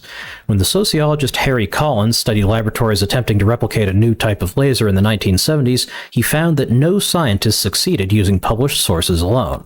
Those who built working devices had all spent time in a laboratory with someone who had already done it. The knowledge to build the laser flowed through personal contact, often so subtle that scientists themselves could not fully articulate what they had learned. Likewise, a synthetic biologist improves through countless failed experiments, while coaxing cells into expressing a novel protein. An immunologist, after years of experience and guidance from senior mentors, develops intuitions for which protocols will work with finicky cell lines, knowledge no method section can capture. This is why many forms of scientific expertise require years of on-the-job training in working research organizations, and why academic publications alone remain insufficient to transmit the craft of science. Papers and patents are not the ultimate ends of progress, but way stations in the training of better scientists, engineers, and technicians. Science is not simply about the equipment, which any laboratory with enough capital can purchase, nor the instructions, which can be shared on a sheet of paper. Our true competitive advantage lies in the process knowledge embodied by America's talent. Without skilled practitioners who pass their craft to those who follow, the engine stalls. America has endured a sustained period of deindustrialization. Manufacturing employment peaked at nearly 20 million workers in 1979. Today, it stands at roughly 13 million, a decline of around 35%, even as the population has grown by more than 50%. Manufacturing's share of total employment fell from nearly 22% in 1979 to around 8% today. This sustained decline has been compounded by the offshoring of contract research and development, especially in the pharmaceutical industry, where laboratories have moved abroad en masse. The fate of the American scientific enterprise is inseparable from the fate of American industry for two reasons. First, most of the economic returns from scientific discovery arise not at the moment of invention, but during the translation of new ideas into products that can be produced at scale. The returns lie in the work that follows invention, the engineering that makes designs manufacturable, the process refinements that bring costs down, the skilled workforce that operates advanced facilities, the supply chain relationships that enable scale. When technological translation moves abroad, so do the jobs, the expertise, and the capacity to produce the next generation of breakthroughs. Second, science and production continually inform one another. As discussed in Chapter 1, the linear model in which basic research flows neatly to applied research, development, and production has always been a simplification. Knowledge circulates not only between the theorist and the experimentalist, but between the experimentalist and the industrial sector as well. The scientist studying semiconductor physics learns from the manufacturing engineer wrestling with yields. The biologist designing a new therapeutic depends on the process chemist who can scale production. The roboticist developing a high-torque actuator benefits from the presence of a local precision manufacturing base, working where he can drive down the street to stand beside a machinist at the turning center to optimize the design in person. You know, when I was working in, our HQ was actually across the street from our main customer. And that was very intentional because, we wanted to be able to walk over to the place where they were manufacturing the things that we were helping them design and be like, hey, is our software actually helping you? Or if there's a problem, they can just walk across the street and say, hey, your software is not up to the tasks that we want to put it to. And then we can sit in a room and be like, okay, is this what you need? Instead of having to either fly people across the country or do it all, with pictures over the internet, you can actually be in a room with the machine and point to things, touch things, actually manipulate the thing that you're talking about. And that's a big advantage. Let me take a sip. These feedback loops depend on proximity between scientific research and industrial capability. Without local manufacturing capacity, the marriage of science and craft weakens. Scientists lose access to the practical problems that inspire new lines of inquiry and improve research quality, while industry loses the research ecosystem that sustains technological leadership. We need to reshore American manufacturing, not only for the sake of fruitful employment, but for the long-term health of American science itself. Even after decades of offshoring, the United States still nurtures some of the most dynamic trade communities in the world. Ours is a nation of tinkerers, hobbyists, and people who fix things with their hands. Countless Americans learn to repair cars from family members, to operate power tools, to build and maintain their own homes. From barn raisings on the frontier to hot rod culture in the 20th century, today's maker movement, this do-it-yourself spirit runs deep in our culture. Log onto any video sharing platform and you will find a country of builders. Amateur machinists demonstrate techniques for precision manufacturing. Hobbyist welders share tips on joining titanium. Electronics enthusiasts repair broken oscilloscopes. Amateur radio operators, biohackers, synthesizer builders, and drone constructors all participate in communities of shared technical knowledge. Even highly specialized pursuits such as nuclear fusion and cyclotron construction have attracted dedicated experimenters. Public libraries increasingly offer 3D printers and laser cutters, while local shops provide courses in welding and machining. This grassroots engagement with technical work points to a vast reservoir of talent waiting to be cultivated. More than half of American adults participate in some form of making or building activity. The largest DIY conventions have attracted more than 100,000 participants. Manufacturing employment may have declined, but the cultural foundations of technical skill remain in the same population from which we once drew machinists, toolmakers, and engineers. Yet our formal educational and employment systems often fail to develop this potential. Over the past several decades, the expansion of college education has come at the expense of vocational training, and high schools that once taught machining classes have shifted resources towards college preparation. As factories closed and communities hollowed out, the message to young people that working with your hands is a fallback, not a calling, was clear. Success meant escaping physical work, not mastering it. This cultural shift was reinforced by an economic transformation that treated physical labor as a commodity to be sourced wherever it was cheapest. This prejudice runs deep. In too many communities, politicians and guidance counselors have come to treat trade schools as consolation prizes for those not cut out for a 4-year degree. Over the past 2 decades, shop class equipment from shuttered programs have flooded the used machinery market, tangible evidence of how thoroughly we abandon hands-on education in our rush towards a so-called knowledge economy. The costs are now visible on both sides of the ledger. Millions of Americans have the aptitude and interest for technical work, but lack clear pathways to translate that interest into careers. Meanwhile, millions of skilled jobs are expected to be unfilled even as graduates enter the workforce. For decades, the federal government tilted the scales against career education by extending unlimited loans to students attending colleges, universities, and graduate programs, driving up the cost of college and burying millions in debt. At the root of this policy failure was the government's inability to recognize that the work of building, maintaining, and repairing the physical world is not a relic of the past, but the foundation of any future prosperity. Too many of our universities and elite science and technology curricula have severed the connection between theory and craft. Engineering students study the theory of combustion, but few can disassemble and rebuild a combustion engine. Graduate programs reward theoretical contributions measured in citation counts, but not practical applications measured in jobs and dollars. The result is a generation of researchers who can model phenomena mathematically, but cannot repair the apparatus in their own laboratories. This narrowing departs from how science actually advances. As discussed in Chapter 1, the linear model no longer holds in many fields, where discovery increasingly relies on feedback from the real world.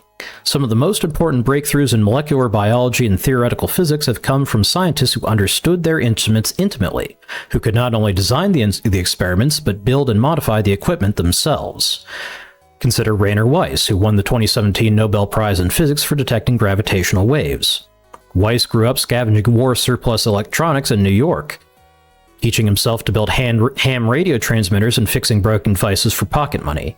After flunking out of MIT, he took a job as a laboratory technician, working alongside veteran craftsmen, learning to machine, solder, and weld.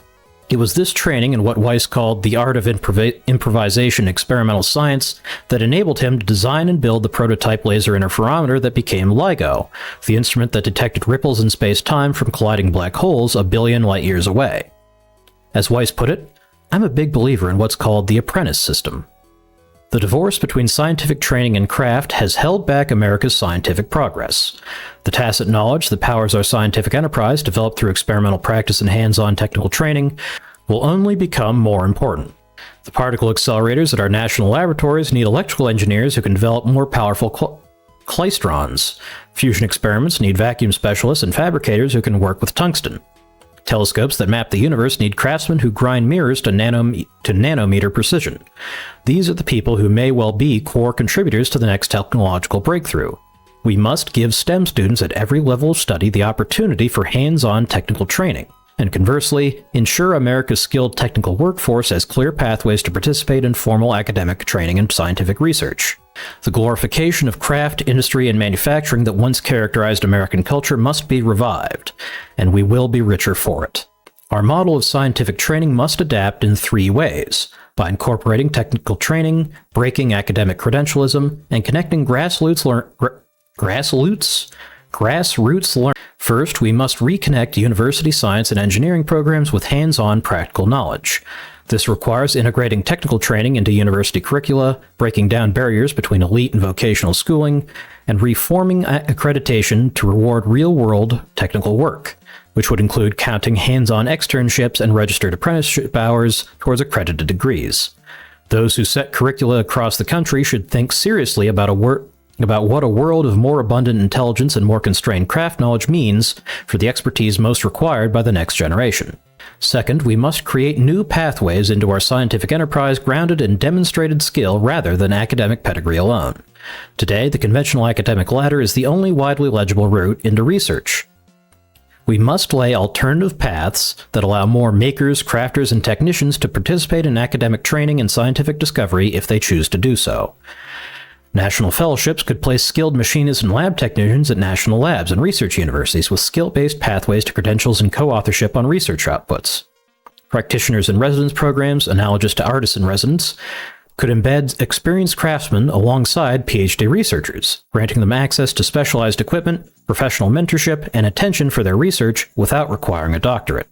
National laboratories could develop portable, industry-recognized credentials in areas like cryogenics and advanced machining. Programs like SBIR open doors for technician-founded ventures. I feel like this music isn't really appropriate. Let's skip that one. There we go.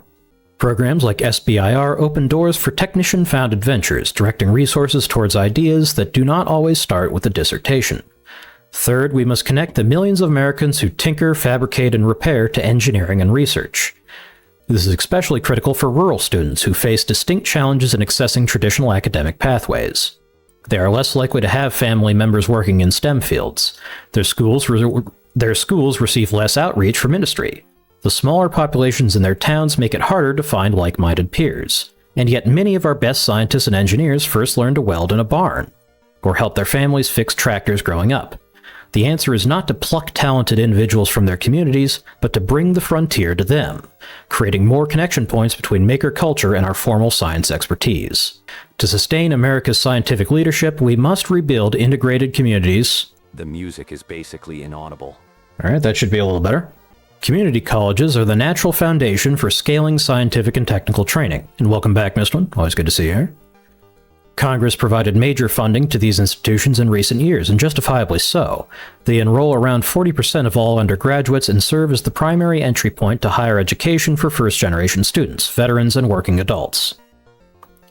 They also provide apprentices with related technical instruction in classrooms, pairing theory with on-the-job training. With targeted support, community colleges can become regional hubs for scientific and technological innovation, integrating with critical industries, NSF, regional innovation engines, and local ecosystem initiatives. These partnerships can channel shared facility access, equipment donations, and industry-led co-developed curricula into institutions that already train America's best technical talent. The Trump administration has made expanding apprenticeships a priority, directing federal agencies to reach and surpass 1 million active apprenticeships annually. The Department of Labor has shifted towards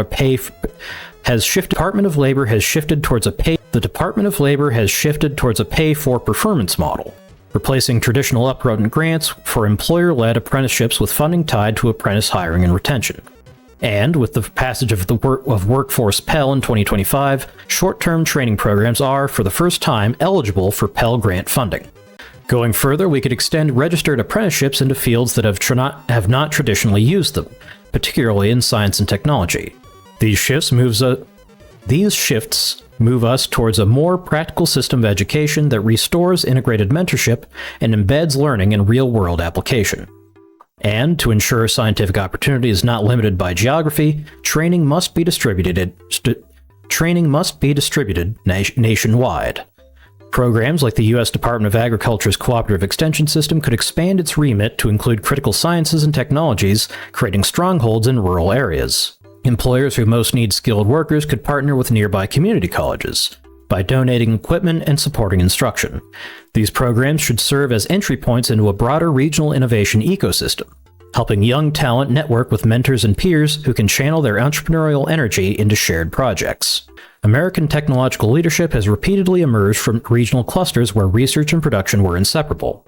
In the early 20th century, Detroit became the world's automotive capital, not merely because of Ford's factories, but because a dense ecosystem of suppliers, machinists, and engineering talent made the region uniquely capable of translating automotive innovations into mass production. Thousands of small suppliers could prototype and manufacture new components faster than anywhere else on Earth. Such clusters work because they create dense connections among industrial production, scientific research, and a skilled technical workforce.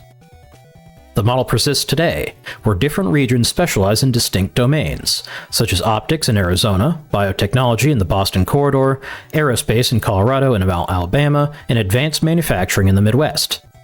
In these clusters, knowledge accumulates locally and is reinforced by a culture of practical problem-solving that emerges between the skilled technical workforce and dense supplier networks. As the United States offshored manufacturing, it also severed these connections and the process knowledge they sustain. For too long, America's leaders assumed that we could retain high-value design work while seeding production. But as competitors began to manufacture at scale, they improved their ability to design and iterate. Vice President Vance captured this dynamic precisely, observing that over time, the geographies that do the manufacturing get awfully good at the designing of things. Recent federal initiatives have taken early steps toward reversing this trend and rebuilding America's innovation clusters. The NSF's regional innovation engines and the Commerce Department's tech hubs channel resources to stimulate place-based production ecosystems outside traditional coastal hubs. Programs such as the Manufacturing USA Institutes, NIST's Manufacturing Extension Partnership, and DOW's 8 microelectronic commons regional hubs further incentivize industry partnerships, open shared R&D infrastructure, and drive industry-led workforce training. These clusters lower the barrier for small manufacturers to create new products, test applications of new technologies, and build a manufacturing workforce with the skills of the future. Whole-of-government industrial policy reinforces this shift, creating increased demand for American-made products and changing the calculus for where companies manufacture. The federal government is using innovative economic tools to attract investment, to attract investment committees, to attract investment commitments from foreign governments, and so financing American production, training American workers, and building American supply chains. That said, the federal government cannot build these ecosystems alone. State and local governments hold critical levers, including land use and permitting, education and workforce development, anchor institutions, and more, which enable them to cultivate competitive advantages. Done poorly, such competition can become a race to the bottom that transfers public money to mobile firms. But done well, smart policies can cultivate long-lasting regional ecosystems. By leveraging the benefits of federalism, the United States can pursue parallel experimentation where 50 states and thousands of localities experiment with different approaches to cultivating industry clusters, competing to attract investment and talent. Several state-led efforts illustrate the approach. When new semiconductor fabrication plants were announced in New Albany, Ohio, the state committed roughly $2 billion in incentives spanning direct cash onshoring incentive grants, infrastructure spending, and job creation tax credits. A community college in Columbus now leads a statewide network of 23 Ohio colleges, developing open, shareable curricula for a 2-year degree pathway into chip manufacturing technician careers. A semiconductor company has invested $50 million in Ohio higher education to support comprehensive semiconductor workforce development, spanning curriculum development, faculty training, reskilling and upskilling programs, work-based learning, and laboratory equipment upgrades. What? Multiply federal dollars from NSF. Is it just me, or does this sentence make absolutely no sense? A semiconductor company has invested $50 million in Ohio higher education to support comprehensive semiconductor workforce development, spanning curriculum development, faculty training, reskilling and upskilling programs, work-based learning, and laboratory equipment upgrades. Multiply federal dollars from NSF. That doesn't make any sense. Okay. There's quite a few, proofreading errors in this document. I kind of would expect better, naively, from a report to the fucking president. In Taylor, Texas, state-led support for semiconductor manufacturing helped attract nearly $5 billion in capital investment, supporting thousands of high-quality jobs. Across these cases, state leaders have treated industrial development as a core priority, aligning local government, educational institutions, and industry on workforce development. Across these cases, state leaders have treated industrial development as a core priority, aligning local government, educational institutions, and industry on workforce development. As localities experiment, the most successful will discover models others can adapt. I'm a little burned out. My mind, my brain ain't doing so good these days. American innovation has never been confined to elite university laboratories. In a local workshop, hobbyists young and old worked together to retrofit a computer numerical control machine to wind carbon overwrap pressure vessels. At a private airstrip on the East Coast, a defense technology startup has pitched a trailer at the end of the field, experimenting with new propellant mixtures. Out in the mesas of the New Mexico desert, a student tinkers in a rusty shed trying to harness the power of the sun through an inertial confinement fusion device cobbled together from laboratory surplus. Innovation advances in these places, far from major research campuses, through hands-on experimentation, the accumulation of craft knowledge, and a bias toward action. If this tradition is to endure, we must build a future in which entrepreneurship is not confined by geography or credentials, in which a student in a rural town, a machinist in a small city, and a researcher at a major university each has pathways to contribute to technological progress. A future in which science is not gated by pedigree, but open to all with aptitude and drive. The falling costs of computational power, manufacturing equipment, and scientific tools make this increasingly possible. placing capabilities once reserved for major corporations in the hands of small businesses, community colleges, and individual tinkers. Alongside new pathways to contribute to the scientific enterprise, this future will create pathways for all to experience the benefits of scientific and technological progress. In the past, the integration of science and craft has produced entirely new markets, industries, and forms of work. Aircraft mechanics, modern welding, CNC machining, and semiconductor manufacturing emerged as skilled crafts in the 20th century. None existed a generation before. Each required its own body of tacit knowledge, its own communities of practice, and its own ties to science and engineering. Each created dignified work for millions of Americans and sustained entire communities. We should expect the same from the technologies taking shape today, but only if we make broad participation possible. Rebuilding our industrial commons is not the work of a single administration. The clusters that once defined American industry took generations to build and only years to haul out when production moved overseas.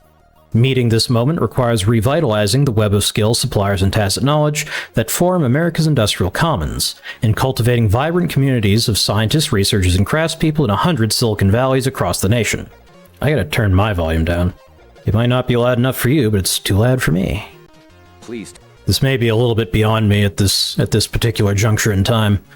The triumphs of American science and technology have never been the work of any singular locale and have always drawn on distributed strengths. The Manhattan Project pulled talent from across the country, including physicists from Berkeley, engineers from Tennessee, and craftsmen from New Mexico. The space program employed hundreds of thousands in facilities spread across multiple states, from Houston to Huntsville to Cape Canaveral. The agricultural modernization that multiplied farm productivity in the mid-20th century was driven by land-grant universities and extension agents serving communities in every corner of the nation. Throughout our history, our American scientific genius has been broad-based and open to all, and it must remain so. Chapter 5, A New Golden Age. We're not even half done. Also, is it 75? We're a little over half done. Man, I'm not sure I'm even really absorbing this. It's kind of just passing through me. This whole thing may have been a bad idea. He says, just become intelligent, bro. Well, the thing is, we have a massive supply of people who are intelligent enough to contribute to scientific progress. And we shall have an age of intelligence. Well, when he says age of intelligence, he means artificial intelligence. But the point he's making is that we have a massive population of people who are smart enough to contribute to scientific progress. And instead, we either shuffle them into the professional managerial class through universities, or just kind of fuck them over. And you know how the Howling Mutant, one of the most influential comedians of our generation, he was working as a deckhand on a ferry. And it's like, well, there's no way in hell that this guy is not smart enough for college. It's just he didn't have the money. That guy should be making fucking reactor vessels or rocket engines or something, but he's not. He's a fucking deckhand because our system is designed to fuck people over. In July 1945, the same month Vannevar Bush submitted Science: The Endless Frontier to President Truman, he published a companion essay titled As We May Think, where the former laid the institutional foundations for post-war science, the latter imagined its cognitive structure. Bush foresaw growing drags in the scientific enterprise, writing, "There is a growing mountain of research, but there is increased evidence that we are being bogged down today as specialization extends.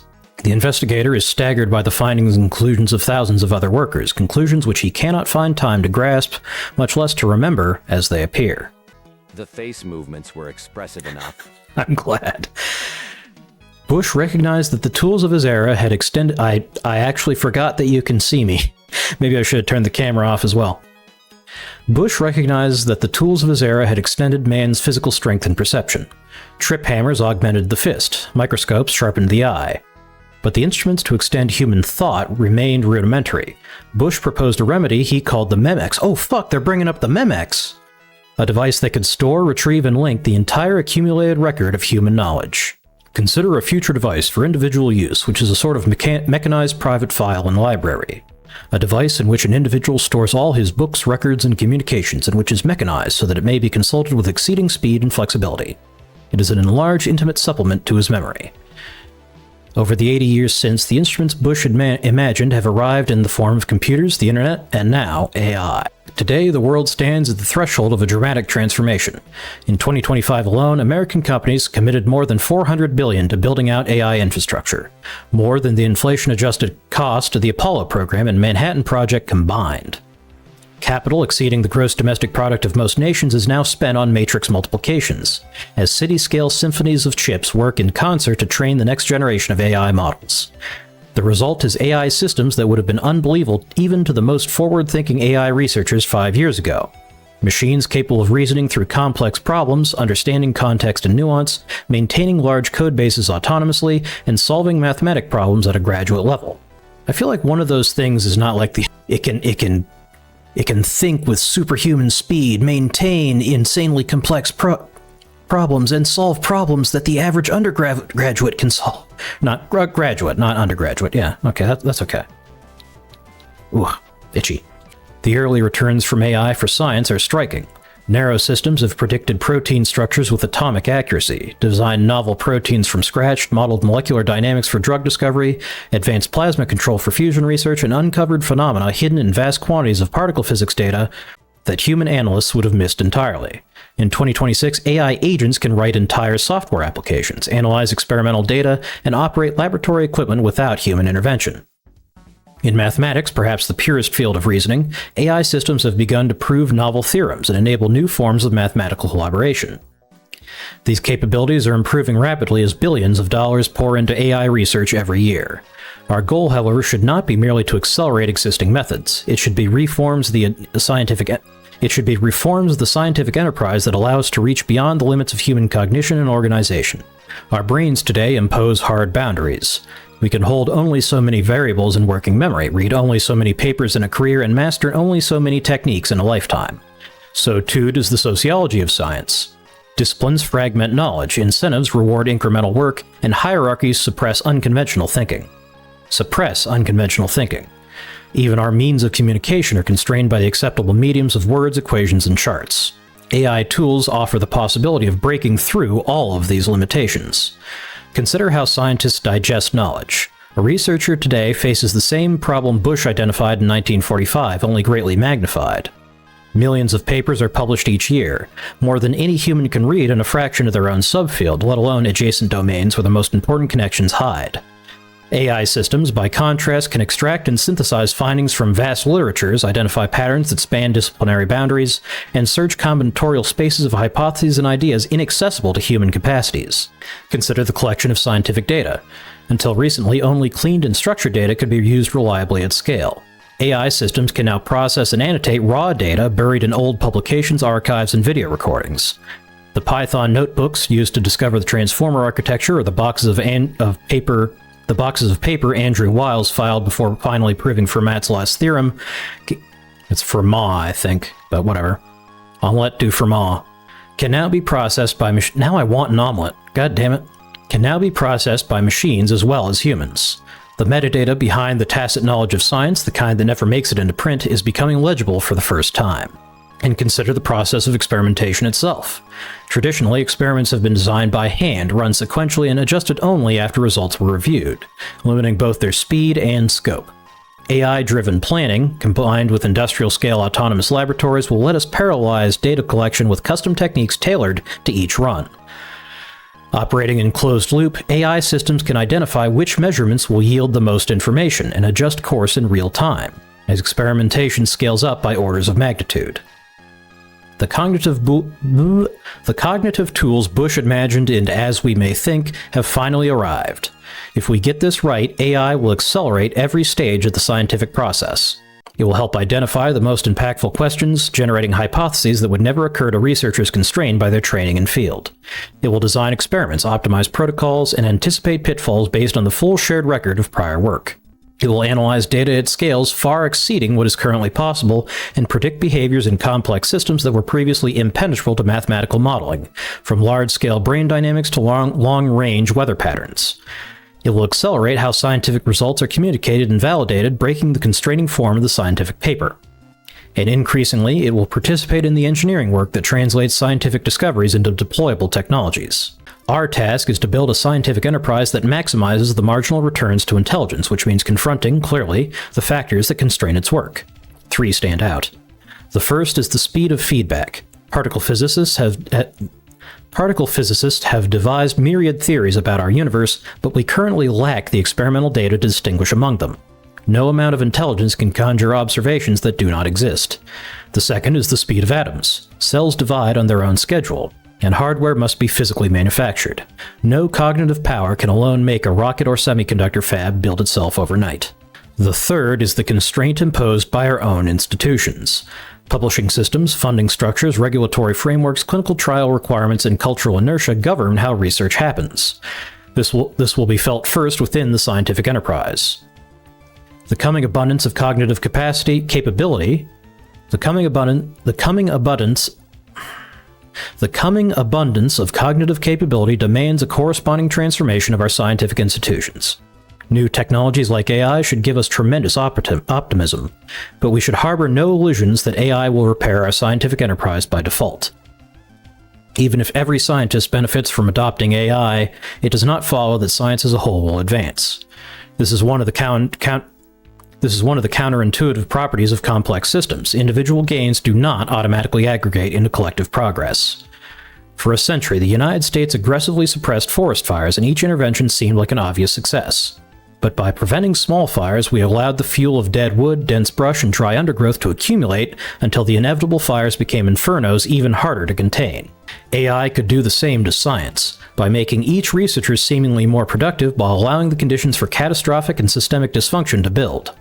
AI tools will make it trivial to generate more papers, more grant applications, and more submissions to peer review. But if the obstacle to scientific progress were simply the production of these artifacts, we would already be living in a scientific golden age. We are not. As Chapter 2 documented, the exponential growth in publications, researchers, and funding over the past half-century has not produced a corresponding acceleration in discovery. Disruptive work represents an ever-shrinking fraction of total output, and the breakthroughs that reorient fields arrive no faster than they did generations ago. The rise of AI in science therefore demands that we update the institutional machinery governing what gets funded, what gets published, what gets rewarded, and what gets corrected. Science works only if we can generate and verify knowledge in tandem. Models that make flawed paradigms easier to extend may entrench scientific biases. AI tools that flood peer review with unthoughtful submissions will overwhelm systems already stretched thin. In an age of abundant intelligence, everything discussed in the preceding chapters, such as the public-private partnerships that direct AI towards problems that matter, the meta-science reforms that restore accountability and reward genuine exploration, the novel funding mechanisms that tolerate early failure, the rebuilding of our technical workforce and manufacturing base becomes more urgent, not less. The reforms proposed in the preceding chapters are also essential for AI-powered science. AI has shifted basic research toward industry, made cross-disciplinary collaboration essential, and sharply increased the capital intensity of frontier science. In doing so, AI has made the institutional adaptations described in the preceding chapters necessary to update the scientific enterprise for the modern world.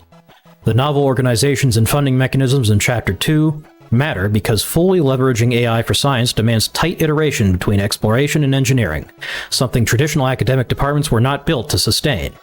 It also requires close partnerships between domain scientists who understand AI models and AI researchers who understand the science. Private research institutes are now housing machine learning researchers and life scientists in shared facilities to maximize collisions, while fellowship programs pair AI researchers with academic co-advisors. These reforms must spread across the entire scientific enterprise. Eventually, we will need AI-native scientific institutions with rules, infrastructure, capital models, and cultural norms built around the use of powerful AI systems. The public-private partnerships in Chapter 3 matter because frontier AI capabilities concentrate in private laboratories. The compute clusters required to train frontier models cost billions of dollars. The engineering teams capable of operating them mostly work at a handful of companies on payrolls no university can currently match.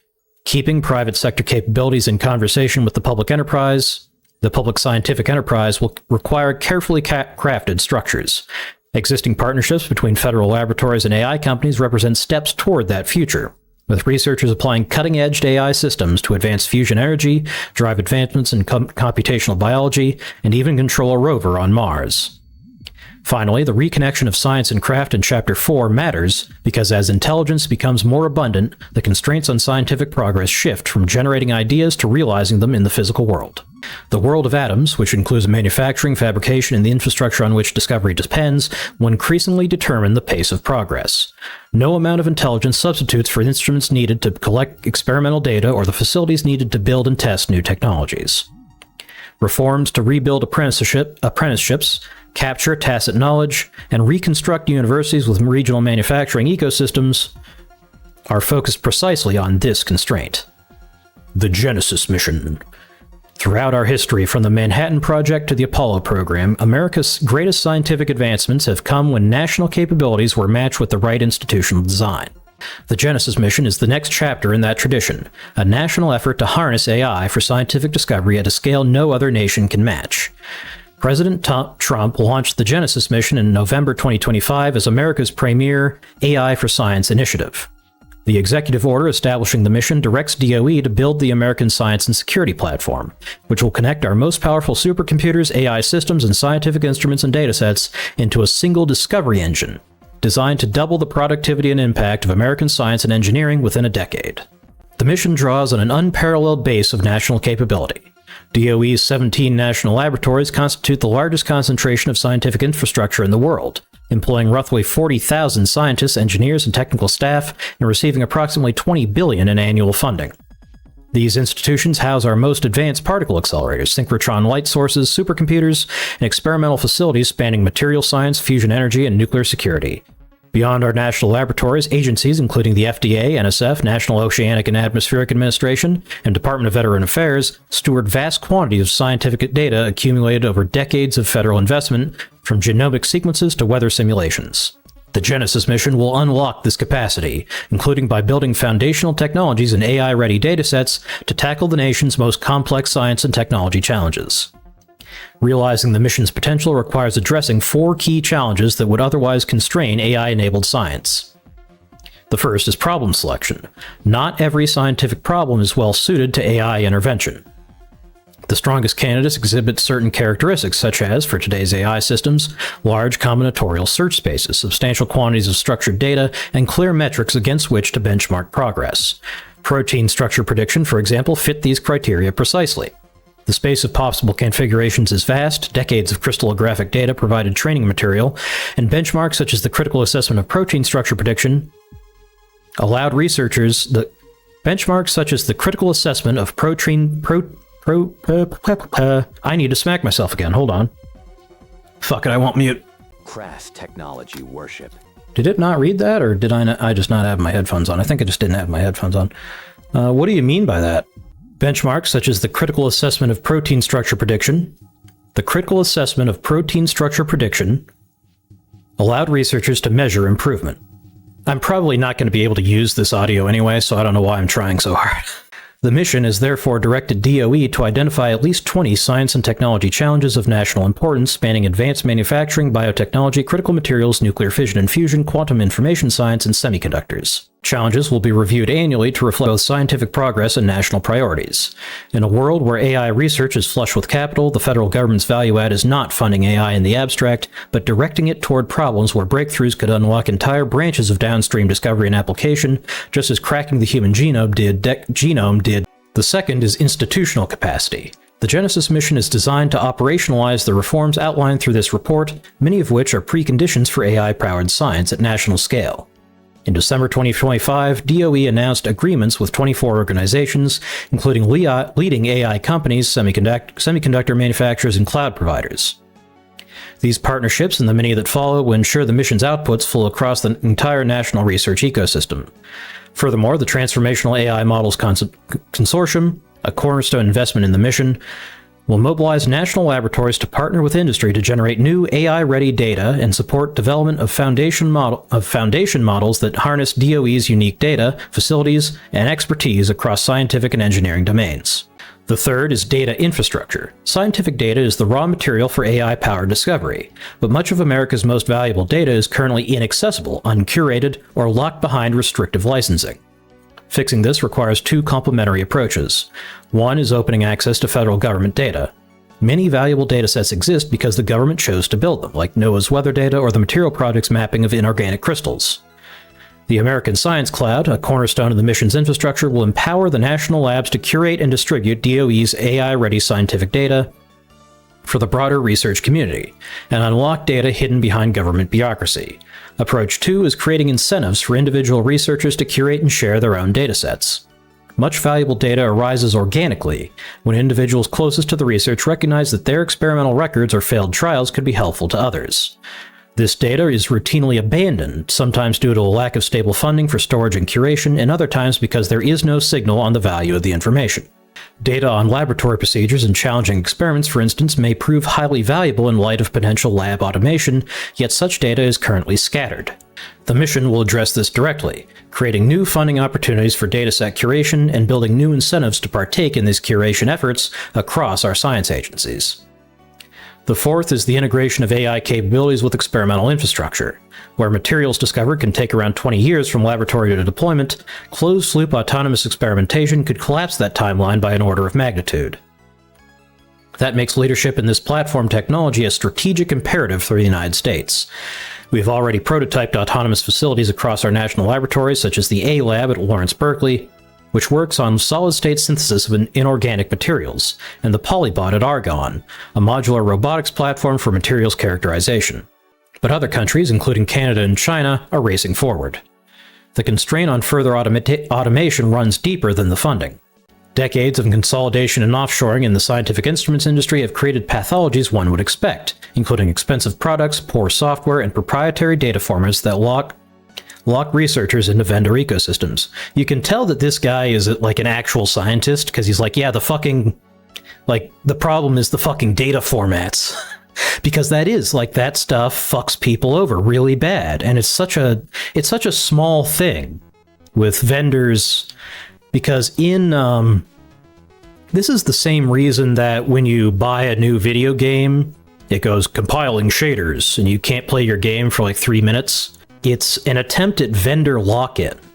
So GPU manufacturers want to make it so that programs for your GPU can't be shared between NVIDIA, Intel, and AMD GPUs, because some dipshit in a suit thought, oh, well, if we make it so that they can't be shared, then people will make a game that only works on AMD chips. Well, that's not true. And that people will make a game that only works on AMD chips, and then people will have to buy AMD to play their game, which isn't true. They just have to waste 3 minutes compiling the shaders for your GPU. It's a pure deadweight loss caused just by companies trying to lock people into their vendor, to their infrastructure.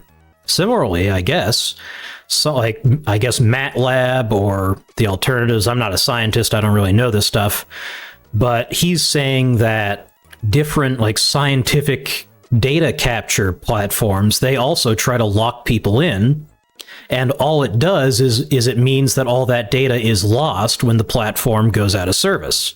But with AI, we can actually, because the data is there, and it just wasn't really worth a person's time to sit down and pick at every single data format to try and convert it into a modern format. But with AI, you can just say, hey Claude, there's scientific data in this file, convert it to a open format, and it'll just do it. So this is a big unlock.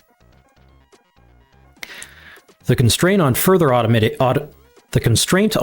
automation runs deeper than funding. Decades of consolidation only. Proprietary data formats that lock researchers into vendor ecosystems. Scientists attempting to build automated workflows spend months simply getting different instruments to communicate.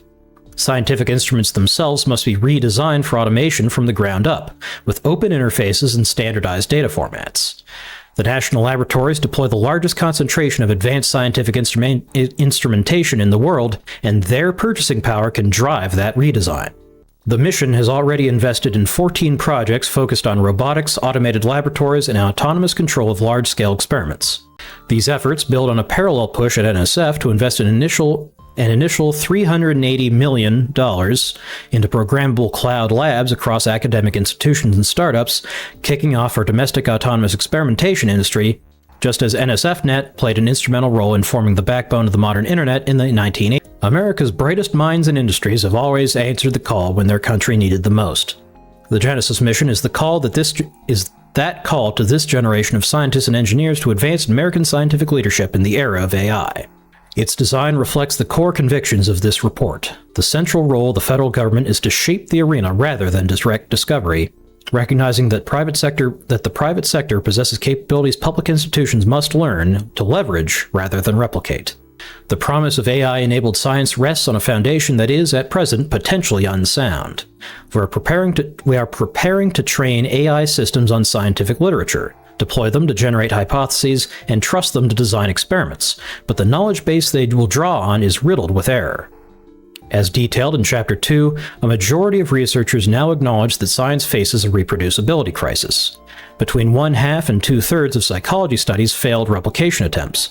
More than 1/3 of celebrated experimental economic studies similarly failed to replicate, and one study found that irreproducible findings in preclinical biomedical research alone misdirect an estimated $28 billion annually.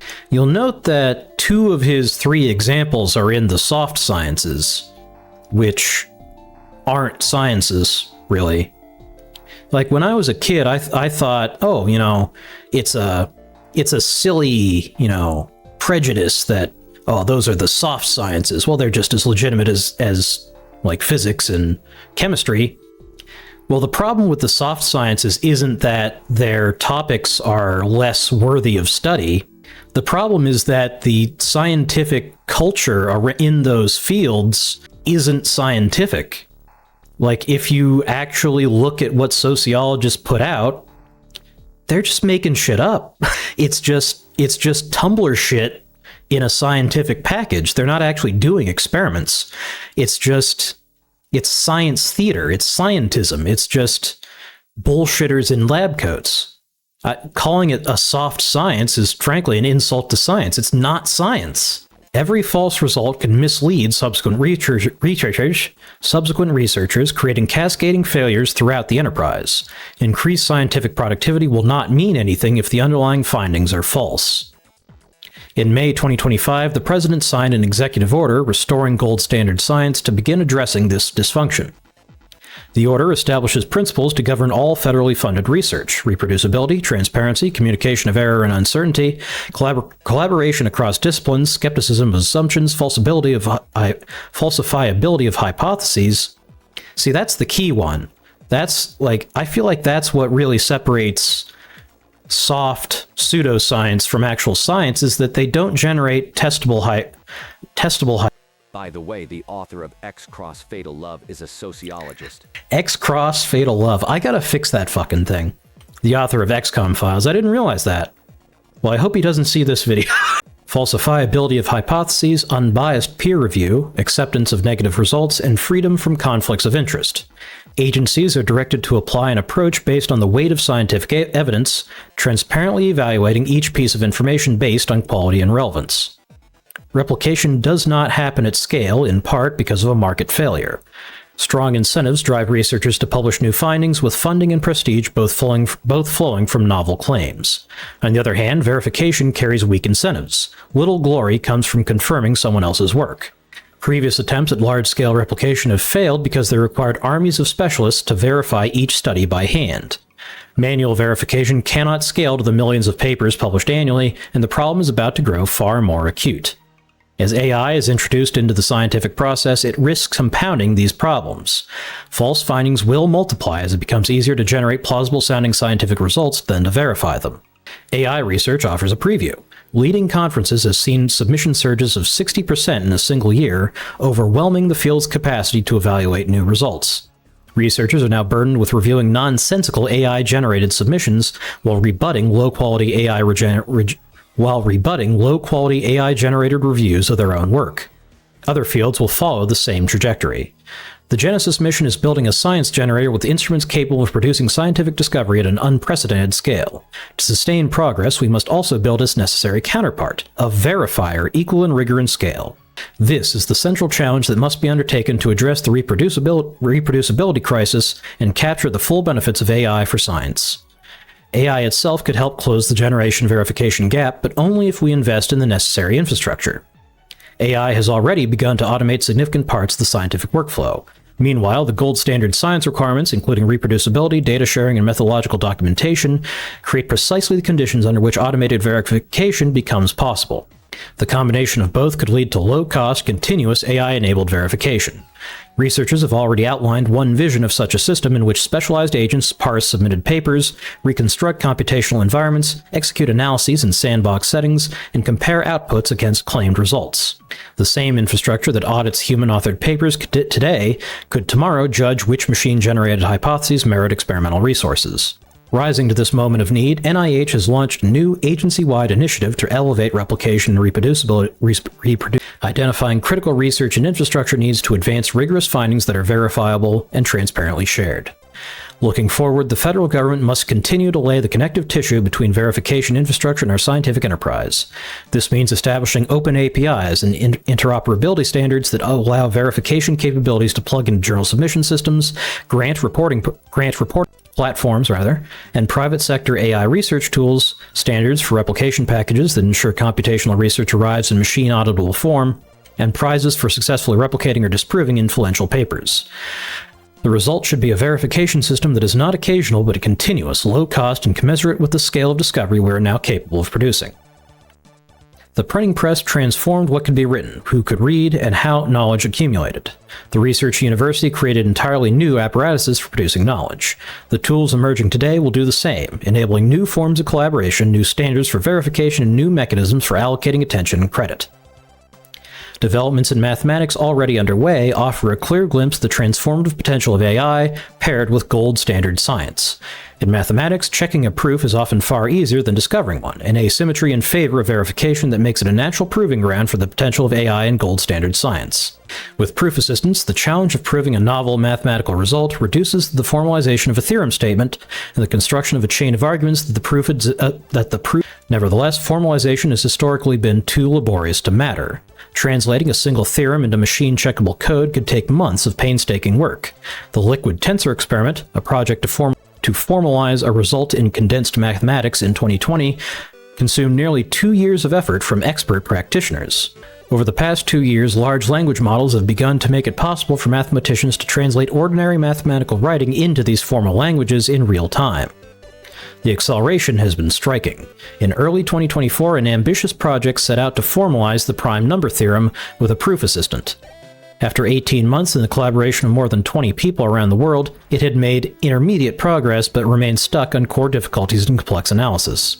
Then, in September 2025, a startup using AI completed the project in 3 weeks, spanning 1,100 formally verified theorems and definitions. Mathematical collaboration has traditionally relied on small, trust-based networks where participation depended on reputation and proximity. Formal verification replaces that model with one grounded in mathematical certainty, allowing collaboration to scale beyond personal trust. It has been suggested that mathematicians of the future may become architects of industrialized systems rather than solo artisans. The profession could grow to include orchestrators who design proof strategies, domain experts who contribute specialized knowledge, and skilled practitioners who direct AI tools.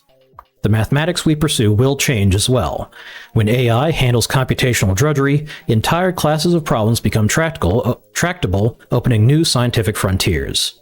Proof assistance and AI-enabled verification in mathematics represent a prototype of the gold standard science tools that could propagate across disciplines.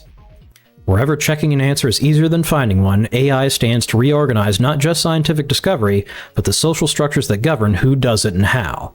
The journal system was designed for a different era. When scientific journals emerged in the 17th century, they served perhaps hundreds of active researchers who corresponded by post. Today, there are 9 million full-time researchers worldwide, publishing millions of articles across tens of thousands of journals. The infrastructure of scientific communication has not kept pace with the scale of science itself, and AI will only widen the gap. The publication system's structural problems go beyond scale. Journals create artificial scarcity, rewarding secrecy rather than open collaboration. A small number of anonymous unpaid reviewers who may have vested interests, limited expertise, or simply not enough time determine what counts as legitimate science. The format rewards polished narratives over honest accounts of the research process. Null findings, failed experiments, methodological details, and the true rationale behind research choices rarely reach publication. These challenges will only sharpen with AI-enabled science. When anyone can generate plausible-looking research at industrial scale, the current metrics for evaluating scientific productivity, like papers published, citations accumulated, and impact factors achieved, will all fall to Goodhart's law as gameable targets. As information technology evolves, select research organizations backed by private funding have stopped supporting traditional journal publications. Their researchers release findings through alternative channels, including preprints, data repositories, and dynamic notebooks, which get reviewed and replicated rapidly within their community. They find that when researchers stop optimizing for publishable units, they design experiments differently. They become more creative, more collaborative. They care about whether results are useful rather than whether they make a compelling story. The future of scientific communication may look very different from the present. Researchers might release shorter outputs more frequently, including datasets, code, preliminary findings, and methodological notes. Dynamic papers could update automatically as underlying data changes. Public peer review, conducted in the open rather than behind closed doors, could offer faster feedback.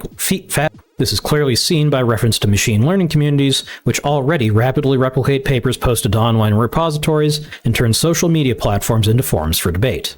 Today's frontier advances in AI for science, such as AI models and autonomous laboratories, remain largely reflective of the existing structure of science, but combined with emerging decentralized technologies, they point to the possibility of a more profound transformation in AI agents.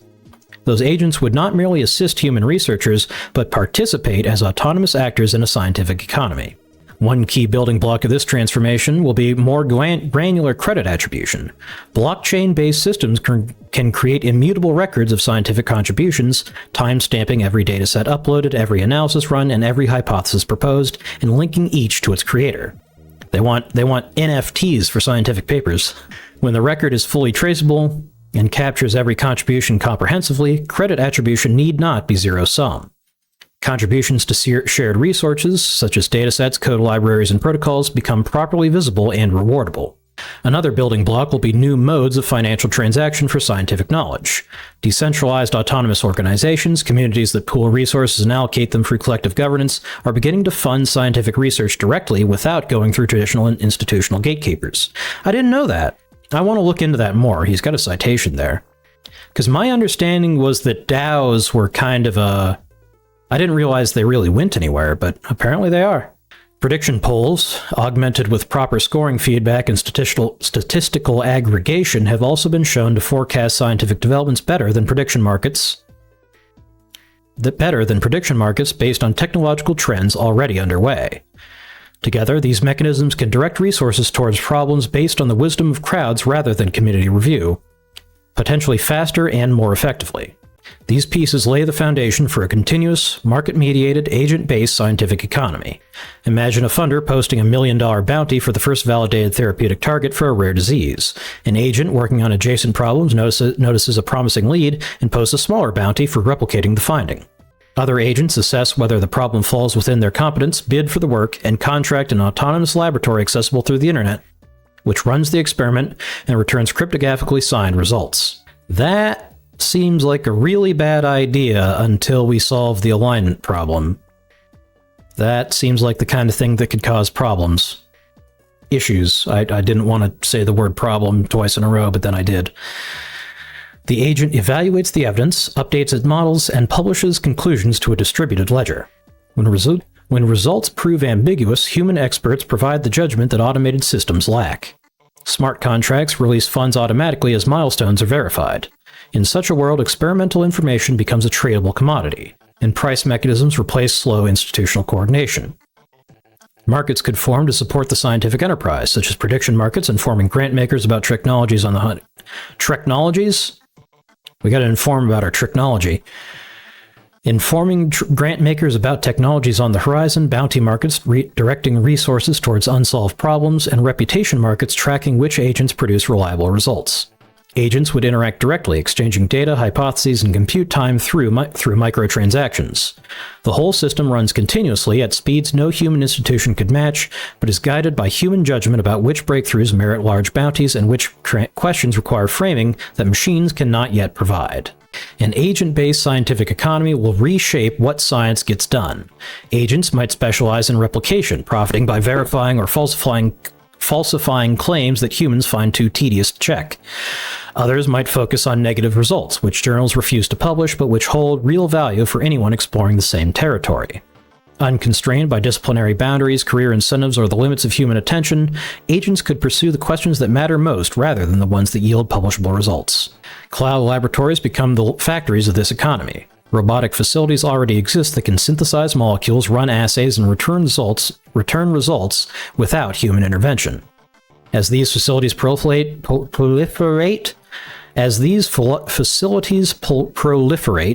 and standardize interfaces, they become nodes in a network that any agent can access. An AI pursuing a hypothesis about protein folding could contract with a lab in Colorado, run crystallography experiments, receive results within hours, and integrate them into its next round of reasoning as it collaborates with humans in Boston. Physical experimentation, long the bottleneck of empirical science, becomes as accessible as computation. None of this exists today in a mature form, but the pieces are emerging separately. Whether they will combine into something like the system sketched here or into something we cannot yet imagine remains unknown. But the vision belongs in the same tradition as Bush's original argument, that the frontier of scientific knowledge is open, expansive, and worth pushing into. The duty to keep pushing falls squarely as Okay, we're almost done, holy shit. For millennia, scientific knowledge and technological progress were bounded by the cognitive faculties of the human mind. Knowledge, however collective in its making, had to fit inside the heads of individual thinkers, flow through human patterns of communication, and conform to the social technologies we invented to guide inquiry. That era is ending. Our civilization has been built on bronze and steel, substances we discovered and exploited but did not design. The 21st century will be built on materials we engineer from first principles, metamaterials that bend light in ways nature never attempted, programmable matter that reconfigures on command, self-assembling structures that grow like living things but serve engineered purposes. The progression from the forge to the semiconductor fab took centuries. The progression from the semiconductor fab to molecular assembler may take only decades.